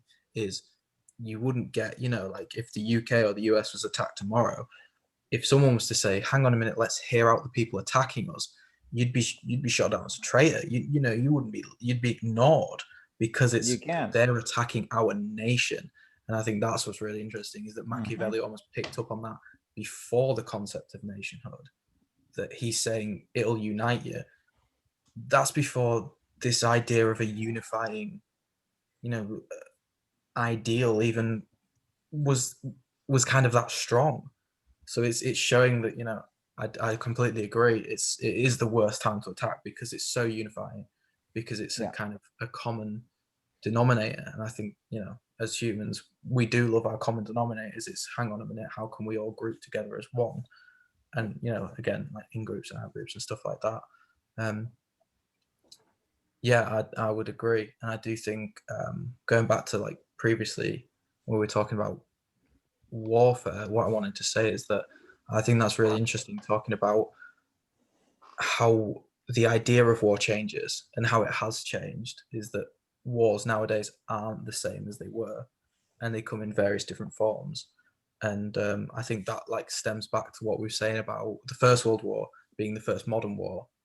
It kind of, I think the First and Second World Wars proved that war in the 20th and 21st century is unsustainable. So it's almost like we adapted our warfare. So I definitely think, wars will be different until they almost revert back. I think we're at a crossroads now where it's like, okay, we could keep going and kind of almost create a really idealized human civilization, or we might mess everything up and soon enough we'll be back to fighting the same old wars for the same old reasons, and all this progress will be for nothing. That's my 2 cents on the matter, just to chime in. That's fine. No, I think that's really good though. That's really good.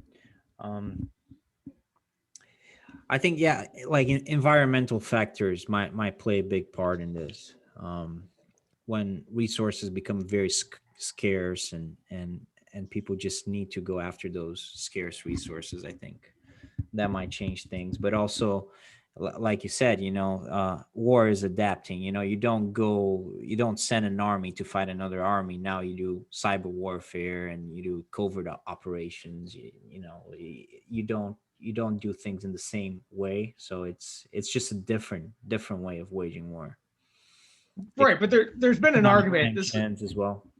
But this is what I was trying to remember at the beginning of the conversation, was that there is argument in anthropology. Or you just mess up and you start an atomic war and everybody dies, which is a different possibility, but it's a very real possibility. If we're looking at centuries, unfortunately, unless we figure out how to get this under control, I mean, the odds are not that great.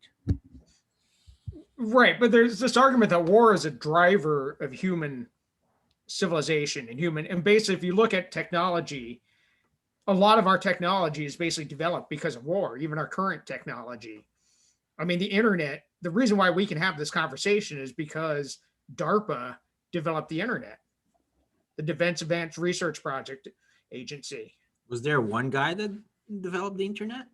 Well, there's a lot of guys, but DARPA was the original, was a military.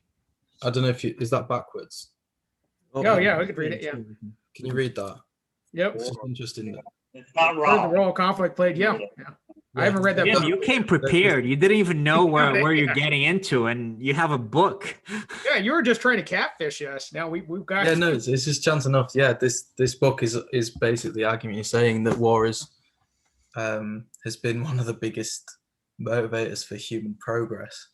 Right. Yeah, GPS also came from war. Right. Yeah. I need to read that again because I'm sure it'll. Let me just see. But yeah, since I like to talk about the fall of civilizations and stuff, if you look at usually when civilizations or once there's a technological difference that causes basically one culture to defeat another culture, and that also tends to kind of spread the technology. So like with like iron weapons, basically you had groups of people with iron weapons. You started defeating people who are still using bronze. The difficulty with that is that technology is so globalized now. So it's a lot harder for you to have opposing civilizations with very drastically different levels of technology. I'm not saying it's impossible, but it's certainly harder to fathom, you know. Like in colonial times, you know, you had 19th century modern European armies going against Zulu warriors, you know, using spears and shields, you know, I mean, that kind of thing. Or even, you know, all the way to World War II with Polish horses against German panzers, you know, I mean, it's hard to imagine that happening in the 21st century. But then I suppose you could look at how technology is used as like a form of warfare in the Cold War, how with, you know, the US and the USSR, it was like the space race and stuff like that. It was, they were using technology to fight each other. That's almost like the culmination of this idea that, you know, war is a method to enhance technology. It reaches a point where it's like, hang on a minute, war is directly kind of using technology to as elements of warfare, you know, like the space race. It was Right. Yeah. you know, War we'll by send a everything. person into space. Hang on, no, we want to put the first person on the moon. You know, that was a form of warfare in actually advancing technology. So it might be that is how warfare has adapted, is that it's almost become self-aware in a sense, and it's like technology is a driving force in warfare. Well, what if that becomes an aspect of warfare? Well, I think that's really interesting because if you look at the Cold War, I think that's a very interesting point because you had different nations, opposing nations, two opposing nations that did not go to war directly, but found all these different ways to basically, like you're saying, wage war, but without really doing it, you know, like, they use like the space race. And maybe that's what we need, you know, maybe that's what, like, maybe emerging China will be the big factor in Western nations, again, putting in the money and the effort to lead space exploration. Because, but I'm going on a tangent, but that's probably why space exploration didn't really advance much after the fall of the Soviet Union, because there was no incentive. Ein Wissenschaftler. You what? We need scientists. But look, So, economic sure. competition is another way, right? I mean, the economic competition between the United States and Japan, and then now between the United States and the emerging power China. So different ways of basically dominating the globe, right? Before it was European empires dominating the globe with ships and soldiers. And then you had in the Cold War era, it was proxies and technology, and now it's basically economic domination. Like China's buying Africa. You know, they're not sending soldiers to conquer countries, or conquer territory. They're just intertwining everything with their economic interests. But that way, you also control things. So that's another way in which the way you do war changes. See, the whole thing about the influence of economics versus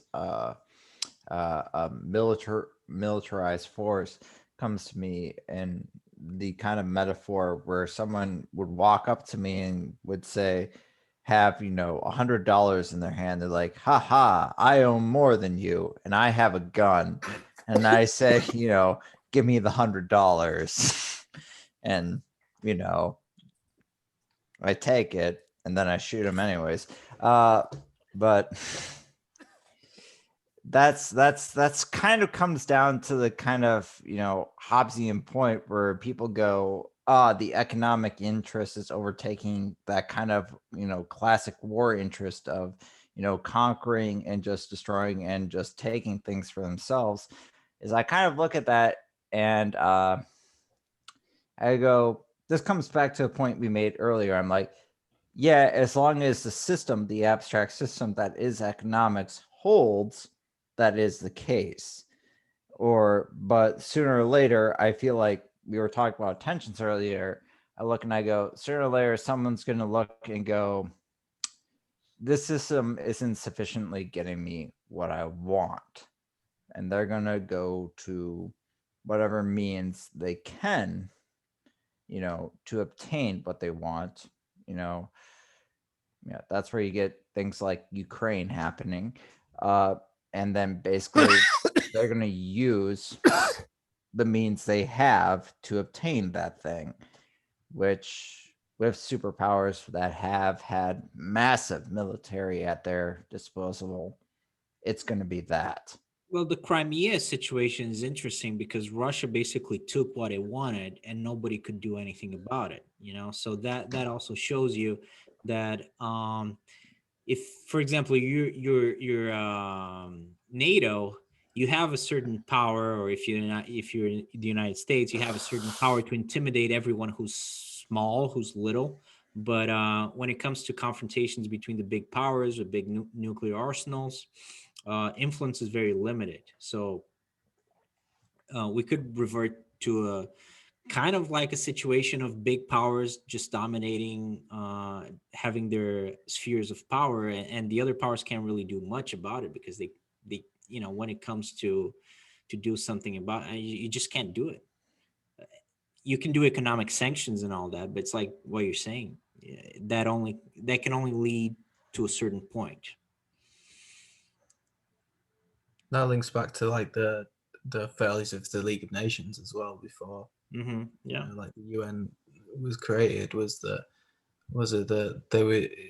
League of Nations was kind of described as a paper tiger. It looked menacing and at first glance, but there was nothing to it. And obviously we were taught in school the various crises that almost led to the League's downfall was because it exposed the fact that they couldn't do anything. The invasion of Abyssinia, the invasion of Manchuria, and the occupation of the Rhineland. We were taught they were the three things that showed the League of Nations had no real power. They could do all these things, but they couldn't stop things. They couldn't stop, like you were saying, a large power. If a large power wanted enough, they couldn't do anything about that. And it's interesting. That's a very interesting historical precedent. Yeah. It's interesting to think how the UN is different. And I don't really know enough to kind of look at how. It doesn't seem that it's different. That's the problem.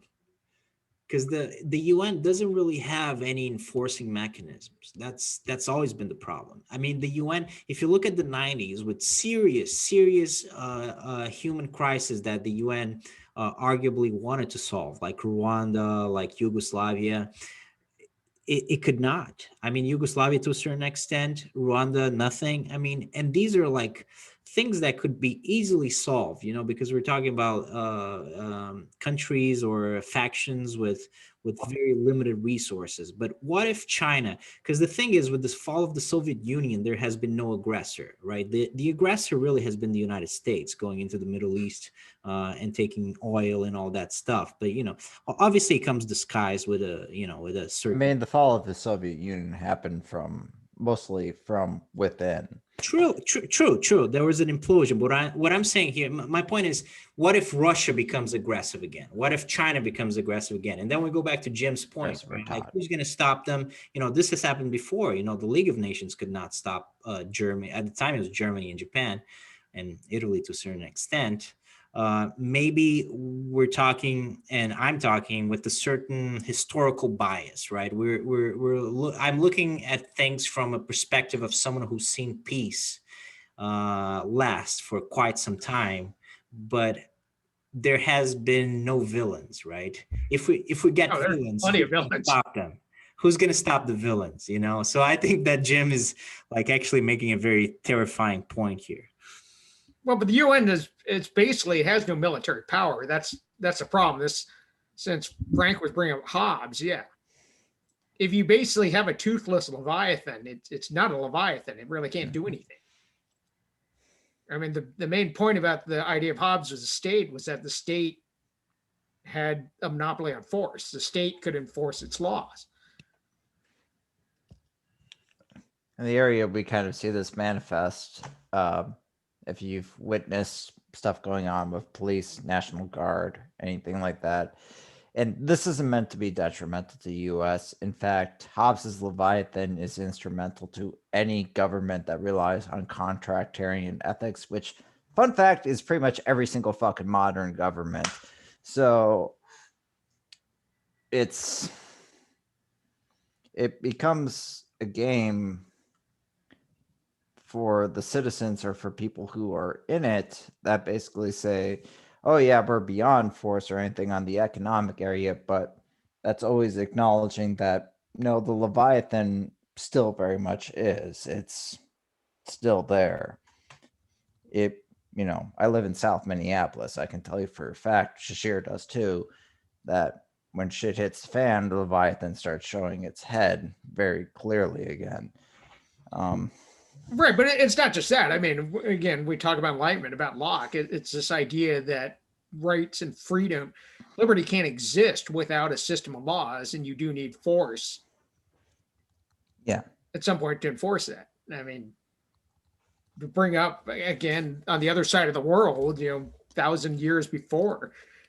Then I mean, the concept of legalism in China was that yes, the state has a monopoly on force, and it's going to use it. Yes. Otherwise, it's all just going to be chaos. I suppose the interesting thing is kind of what you mentioned before, Sashir, about you were saying about like the protests, the Capitol storming and the protests in the UK. I think it's interesting that I assume it's because of COVID. People are kind of starting to see the Leviathan more almost. They're kind of going, hang on a minute, they're seeing the forces that the state has, and they're not going, okay, so this is how things are meant to be. They're going, oh, hang on a minute, the state has power, and it's using this power in a certain way, and I don't necessarily agree with this way, but I've always been raised to think, it's kind of questioning that, and I suppose it's kind of, I guess I would describe it as like the skeleton showing. People could kind of see the inner workings of it and going, hang on a minute, this is the Leviathan. Yeah, they can see the Leviathan, whereas before maybe they perhaps didn't. So I think that's really interesting, is looking at that and seeing how that might alter things in if you look at how a civilian population sees its government and sees its state and also sees how the state uses its power. I think that is something that's going to reoccur now with the advent of, I guess, kind of online social movement. I have to go. Oh yeah, we can. Yeah, we're getting to the end here. Like Vladimir, do you wanna? Is there something that we haven't touched on? 'Cause Let me say a couple of things before I go. yeah, do that, and then Okay. go to Vladimir. I look forward to the day when human rights trump sovereignty of any kind, of a nation, not of an individual. And it seems to me that the spread of freedom in the 20th century was attributable more to our example than to our guns and diplomacy. Make no mistake, we need guns and diplomacy, but the example we set as free people is our most powerful weapon. It is a weapon of persuasion, not violence. For it to remain so in the 21st century, we must strengthen the ideas of freedom, not weaken them.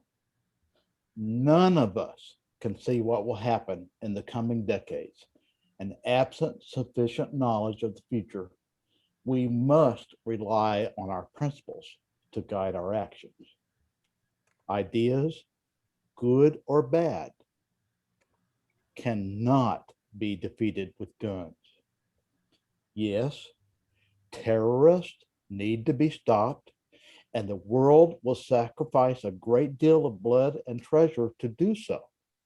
But guns, especially ours, will fertilize the hatred militant jihadis have for the West. Bad ideas and hatred will grow in the hearts of people that lose a child, a parent, or any loved one in a war with the West. Undoubtedly, the United States or the UK has the military might to defeat the terrorists, but doing so alone would be a mistake. It will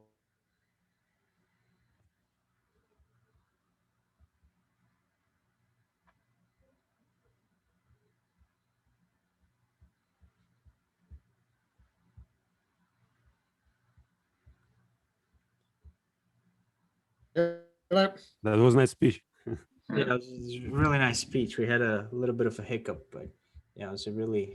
Yeah, I actually was thinking this week about kind of, in school they teach you that war, it's what's going on like between different countries. But for me, it's more like psychological wars or wars between different ideologies. And throughout the history, it's like I read the history through the lens of kind of a war between philosophers and philosophies, and like Nietzsche versus Plato, or materialism versus idealism, or actually realism versus idealism, or materialism versus spiritualism. And now it's like these wars, they're never ending, and always we can see that in life, it's like you may basically consider your environment and your surrounding as if it's like at time you may think that there's peace, but actually it's very hard to say what's actually going on. So war may be like on a psychological level, it may be always like going on just in your mind. So you may think about your life as a state of war against nature, or against other people, or against yourself, basically against your habits which you want to get rid of, or against your some weaknesses, shortcomings, etc. So it's very interesting. Again, look at the history as a war not between people, but between different ideas, and how these ideas occupy minds and just make them fight like against each other. Because basically the reason of war, what's the reason? It's basically strive for power. Some people want to get more power, more influence. And as soon as you achieve that, it's like it's still never ending, because who is the most powerful? Again, you can suppress everybody. Like some people want to get control, to get power as well, and that's why it's like it's never gonna end. So war, you can't just finish it. If you finish it, you have a state where there's a queen bee in a beehive, and everybody else just have no control, no consciousness. Or it's like it's going to continue forever. So some people will never be happy with playing some roles which other people prescribe them to play. Yeah, that's. So you're talking more about war as a state of, as an internal state. Yeah, and again, for me, it's mostly psychological. It's not what's going on like when people Yeah. take arms and go fight with each other, but it's what's going on inside and how you perceive the reality. And yeah, I know you weren't here for this, but when we first started out with war, I agree with a lot of what you're saying, but I redefined a lot of what you're doing, the psychological aspects and people's being. I kind of redefined that, and I called it conflict at that point, from war, because I just looked and I go, historically speaking, on definition, when we witness what war is versus, just general conflicts in our day-to-day life, I'm like, I feel like there is a huge amount of discrepancies from trying to conflate these two definitions. Me saying I have differentiations, either competitive sports, or saying, just having different ideals from another person, or trying to either supplant their ideals or anything, versus, war historically, where people are dying all around me, everything, or, in masses. I look and I go, this would be a fault categorically of applying these two. Yeah, well, it seems to be the same. I mean, people are dying in psychological wars as well. And I mean, people, when we say people die in psychological wars, what do you mean? Well, the same as Cold War. So people just fight, and it's like it's invisible, but still, what's going on? Like people fight for their ideas and they die. Psychological, I would just say that we have two different morals or value systems of a given person, or a priori of a given person. When we see forests, when we see areas being added like into that extra area, I would say this is added because I differ in morals and values and psychological profile from pretty much everyone here, I'm willing to bet. And yet I'm not firing a gun at any of you, or, running over there to, stab and kill your children or all that shit. But it's a huge jump between that, I'm saying, and you did Aristotle, I know. I use the Aristotelian understanding of the word hatred to apply to war. Yeah, I think he's using like war in a broader sense, though. Yeah, I know. absolutely agree with you, Frank. But it's also interesting to look at the perspective of the conflict of ideas that is always going on. And a different thing, I don't know which one is more interesting that you brought up, but I also thought the idea that power, the connection between power and war, I think is very interesting, and it's something that has changed dramatically in the 20th century. And like you just said, power is always shifting, because you win the castle, you storm the castle, you conquer the castle, but then you have to defend the castle, right? That's power. Like you have to win the power, but then you have to defend it. And before that was actually war. Like people actually, in order to win power, you had to win some sort of war, some sort of civil war even, or at least some, backstabbing in some room, but there was like actual physical confrontation. There was actual death, like in Rome, Roman emperors didn't just retire or get elected or voted out of office. They got assassinated. Trump got voted out of office, and Biden got elected. No, before it was like you get assassinated and you get into office by winning some sort of battle. No, it's different. Democracy changed that. Democracy has changed that. Now it's a battle of ideas and of minds and words. So, but it's still kind of the same conflict primarily. I kind of thought about this when we were talking about, you know, the Cold War and the competition aspect. It kind of boils down to a more base, primitive argument of competition versus cooperation. And I feel like Vladimir touched on that a bit as well, of the, you know, this idea of competition and competing ideas, and you know, whether humans work better competing or cooperating. And I think that's a really big topic that's not to discuss now, but I do think it ties into this idea of war, is that obviously war is, you know, one of the most pure expressions of competition, and it's whether the progress made via war could be made through cooperation instead. And I do think it's a really interesting debate that kind of weirdly interlinks. And I think I guess what Vladimir was, the thing I picked up on Vladimir was saying that you can see warfare in different aspects of life. And I think it's that competition.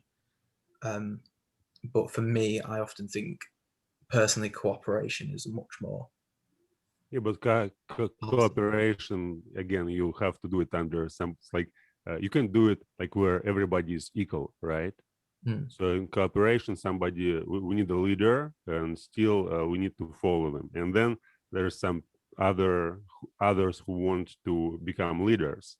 And in cooperation, like, we can't have a pure cooperation where everybody agrees what to do and just follow the competition is necessary. And yeah, I suppose you can also look at that, isn't it? It's how cooperation with competition. And there's like kind of some faculties or our inner nature which dictates us to become to suppress others, to strive for power, to be more.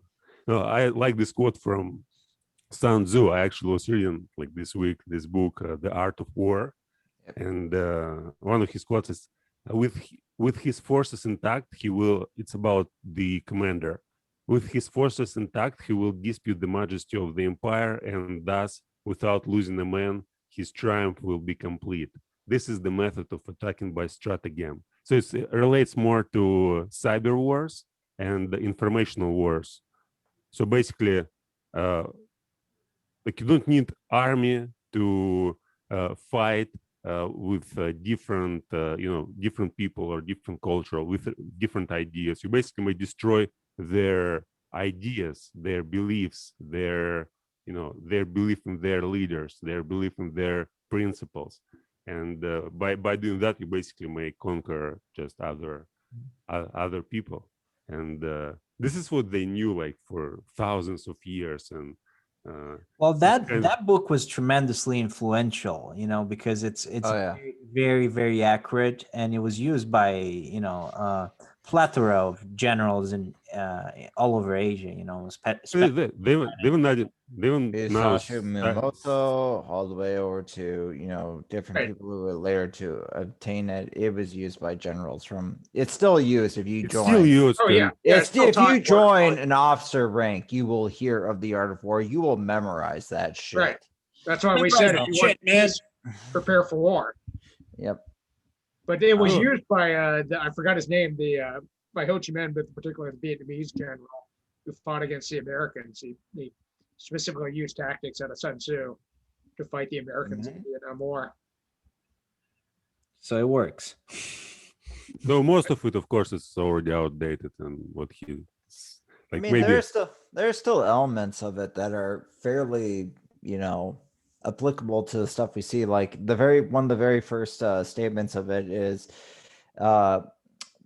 the general, basically that the general should not plan for any type of protracted war, that all warfare should be decisive prior to any engagement.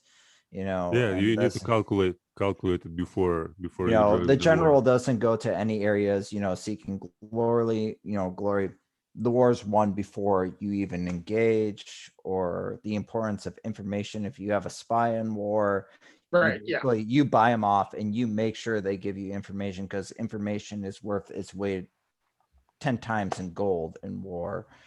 So, Well, since we're talking about World War II, and since we've got a Russian, is if you look at again what Hitler's mistake, of going to fight Stalingrad and Kursk.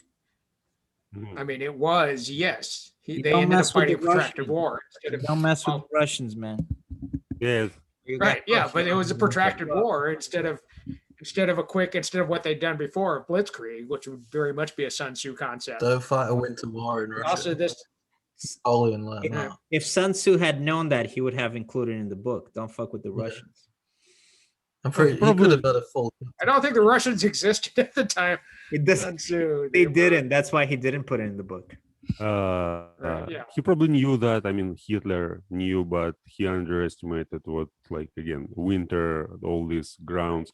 Right, yeah. conditions. He acted- Actually, it's like there's an interesting story about my personality, how I started writing like journals in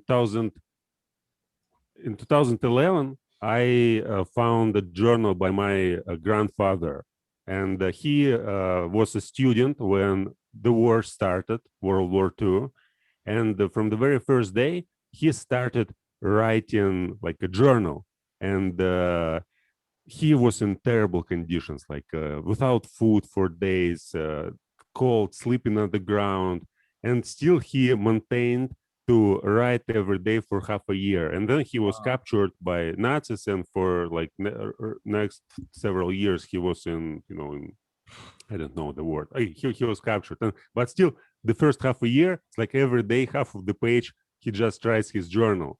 And he even forgot about his birthday, but still he didn't forget to write what was Wow. going on, how Was they that how your they were grandpa? going. You said? Was that your Yeah, grandpa? yeah.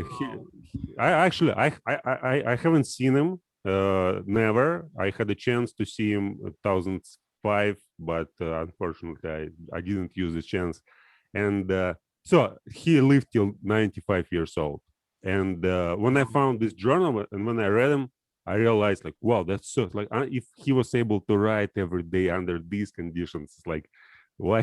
And I was like leading a journal for 3 years, but like at that time, and I did notes just once a month or once in a few months, and then I decided I'm gonna write like every day, no matter what's going on. Like That makes me think about something that we haven't really touched, but I mean that is something that I thought about. How there is a positive element to war, in the sense that there are certain martial values that are just cultivated by war, and the ancients understood this very, very clearly. They understood that there are elements of man that can only really be cultivated by some sort of martial prowess, by some sort of war condition.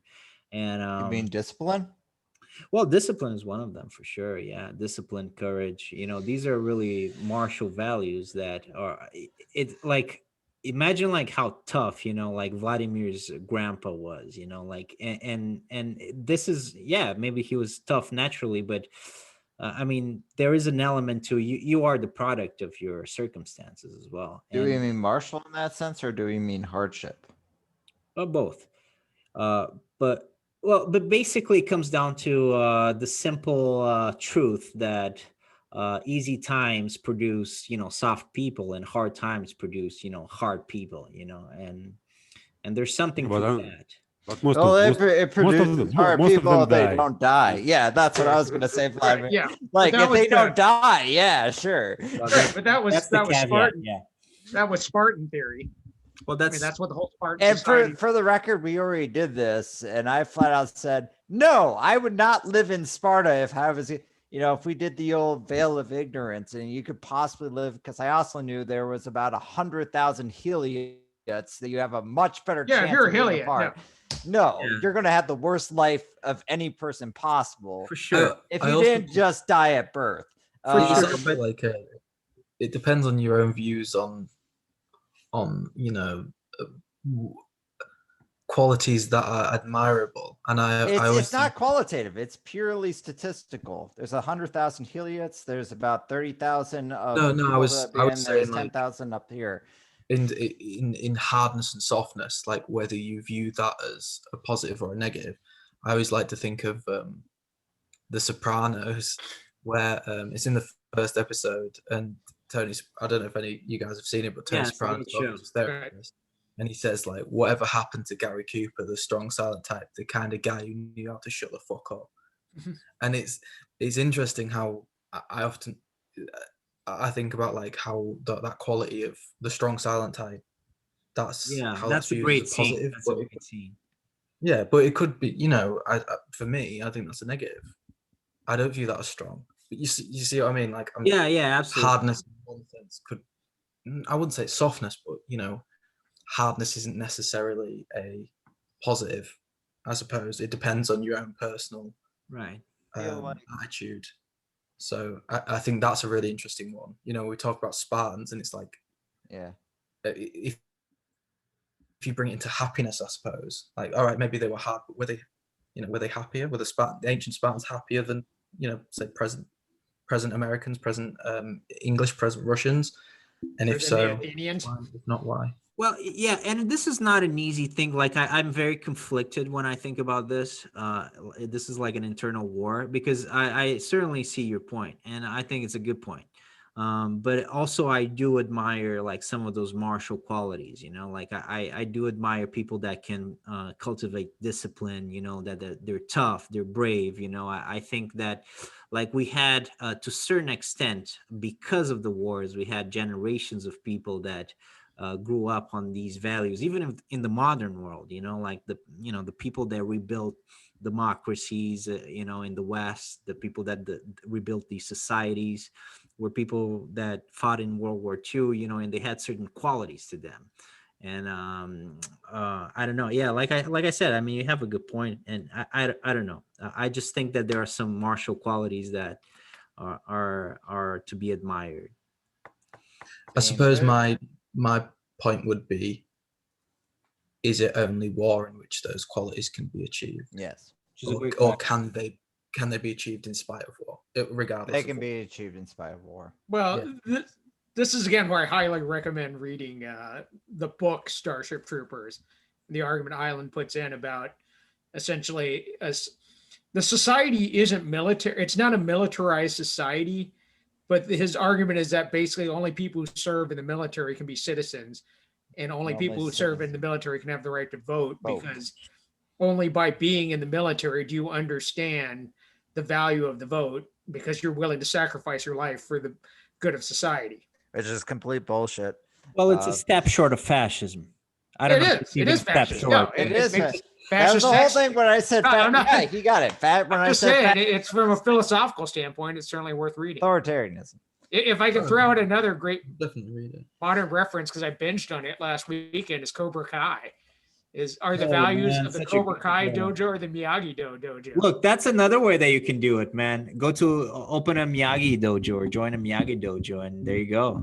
Martial qualities. You don't need to fight in a war. Just exactly. It's a lot safer. Karate. I also want into some high school brawls. I also want to recommend one book which actually touches this point, that you may cultivate all these ideals in yourself without actually going into war. And I read this book in 2007, and it wasn't a book, it was the whole, like the sequence of books by Carlos Castaneda. I don't have you heard about this guy, Carlos Castaneda? Sounds familiar, but can't. It's like he 69 at the end of 60s, he basically wrote a book about Don Juan, and Don Juan is kind of Indian American native. What was the name? Indian American native sorcerer, and he was like studying. So he was at university in UCLA, and then he was engaged in these projects about studying plants. It's like how he writes in the book, and he started studying with this man, Don Juan, and he taught him like all like ancient wisdom of Native American Like the like shamans. sorcerers. And, yeah, it's kind of it's kind of no, it's not like real story. It's more like fiction. Yeah, like But novel. they're really powerful. Like the book, The Journey to Ixtlan. It's like the third book. He describes all these ideals, how to become a warrior, and like to become a warrior is actually one of the ideals presented in this book, and it's so poetic and so like beautiful when you read. Like captures your kind of inner. I don't know how to describe it better, but warrior, it maybe. seems Your inner yeah, spark. it just it makes you really think, and like it transforms you from inside. So you don't need to go anywhere, just start seeing the world from different angle. right. Yeah, there are people like Castaneda and like Robert Bly who are these kind of like the New Age men's movement was kind of from people like that about this idea of men has the getting in touch with the primal warrior spirit. It kind of got taken by people like Chuck Palahniuk, who this idea that men are warriors, but they've kind of been emasculated by modern society. Yeah. I mean, that wasn't Castaneda, but that was kind of the follow up for people following. Yeah, which Or I like think it's some of it's the ideas. yeah, it's a big reason why that book and movie really resonates with a lot of people, including myself. It's because it comes at a time that Fight Club. Fight Club, yeah. Yeah. That does ring true, that men have been emasculated, perhaps not by anybody specifically, but by I mean, the situation, By themselves. by themselves, by the times they live in, and I mean, there's some truth to that. Yeah.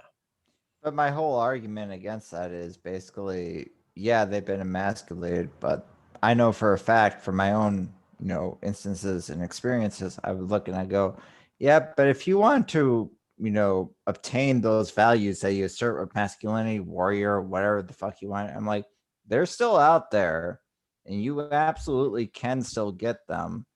So for you to sit there and go, oh, it's society keeping me from this, I'm going to go, no, it's bullshit. That's fucking you. And just play football.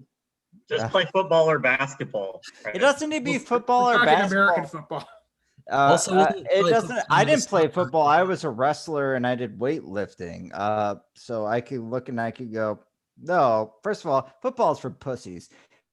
Second of all, I look and I go, no. You could find your own way, multiple ways. There are multiple ways to retain. If you want to get your you could do the trips up north. I used to do those when I was young. Or Well, I you think could find your own martial way. arts is probably a great way to achieve. You can do some- that too. I did that too when I was young. Yeah. I would say that you don't even have to look externally for activities. It's more it can be a part of your life. It doesn't have to be I do this to prove my masculinity. It's I do this activity. It's more like I live this life. I mean, I live the life I live. the thing I heard from my dad growing up that left a huge impression on me was like being adult at the end of the day means that the only thing that matters is what you think of your goddamn self, and that was kind of something that stuck with me through going through all these other things. It's a very Kantian moral introspective thing that you and almost kind of Sartre, which is at the end of the day, the only person you're expected to live with is yourself in all instances. I read a really interesting thing. It was in a book. I read it last year called How to Be an Anti-Capitalist in the 21st Century. And there was a section on identity politics, and it's stuck with me for the entire year. And I've said it to loads of people. One of the interesting things is the guy who wrote it, he's Norwegian, and he went to, I want to say Serbia. He went to an Eastern European country that, like Serbia, Bosnia, an area that had had ethnic violence, in the past 20, 30 years. And he was talking about identity. And this student said, it's really funny how you Westerners look at identity, because for you, identity is all about an inner search. It's all about you finding yourself. She's like, for us, it's not that. Identity is what other people say you are. And I thought that's so interesting that, so many of us Westerners, not only men, women, whoever, we have this, who are we? And it's kind of like we have that privilege to go, who are we? You know, who am I? Who have this internal search when there's so many places where it doesn't matter. It's other people, you know, like what you were saying, Frank, you know, it's all about ourselves. We have that privilege to go, I'm going to look into myself, decide who I am. That's a really brilliant privilege. Whereas loads of other people, it doesn't matter what they think. It matters what other people say they are. That really, it gave me a lot of respect to think I can decide who I am. I'm not, it doesn't matter what other people tell me, because I'm in a society where I can decide. So I thought that was really interesting. Right. You hear that brought up about East versus about Western, how important the group is, to quote Eastern philosophy. But just tie this back to war and back to quote the warrior mentality, is that this is something that's brought up regarding the warrior idea, is that the identity basically through basic training is you're stripped of your identity. Yep. And so then you're built up with a new identity. But it's part of you develop a new group identity, because what makes warriors fight isn't ideology. It's less about It's that you abstract keep the person concepts. next to you alive. Exactly. Yes. It's about comradeship. I find, well, because I'm currently doing a teaching English as a foreign language course to hopefully go abroad and teach English.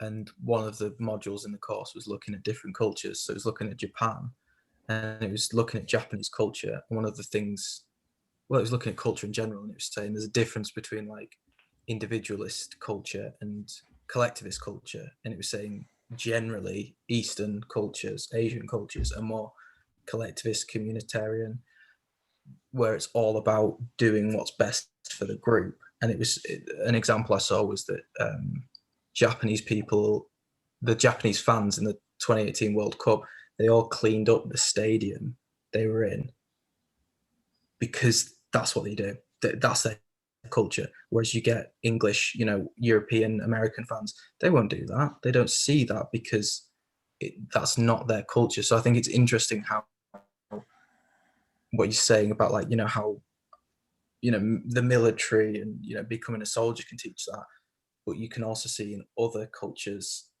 although I'm not going to assume that Japanese people in general just clean up after themselves, but there is that example that, you know, depending on your culture, you can also get that sense of collective identity rather than, you know, as we have generally individual identity. They also have better. I gotta take off, y'all. I'll Yeah. see- Yeah. I got to go. I was just going to say, they also have better cheers too.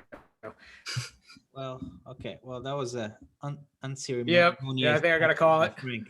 But yeah, man, it was a good conversation. Jim, I wrote here, but I'll tell you as Yes. well. Like, Yeah, yeah, I saw in the chat. yeah, if you wanna participate, you can let us know. But thanks for Oh, thank joining us. Even though you're gonna troll, it's still cool. Yeah. Even though you came to Catfish, yes. Jeez. Yeah. Well, you know, you seem like a nice group of people, so I was like, oh, that I gained more from engaging than taking the piss. So, Well, one thing I was gonna say is, Bruno, I just had a quick Facebook. yeah. It said you studied at the University of Leeds. Oh Is that yeah, because UK. yeah, I'm like my background. I'm before I came to the States, I'm from Portugal, and I studied in England for a while. Well, I don't know if you recognize that. Do you recognize that at He's all? got his uni shirt. Oh, that's It's yeah, United. that's Leeds United, right? Is that? Yeah, I'm a Leeds United fan. Oh, awesome. Yeah, they're Yeah, doing I really just well thought it was this year. funny. Well, yeah, we won. We've gone back Okay, to the top. I gotta go. Okay, No worries. take care, Have a Sashir. good night. So you're from Yep. let Bye-bye. me I'll end the recording here for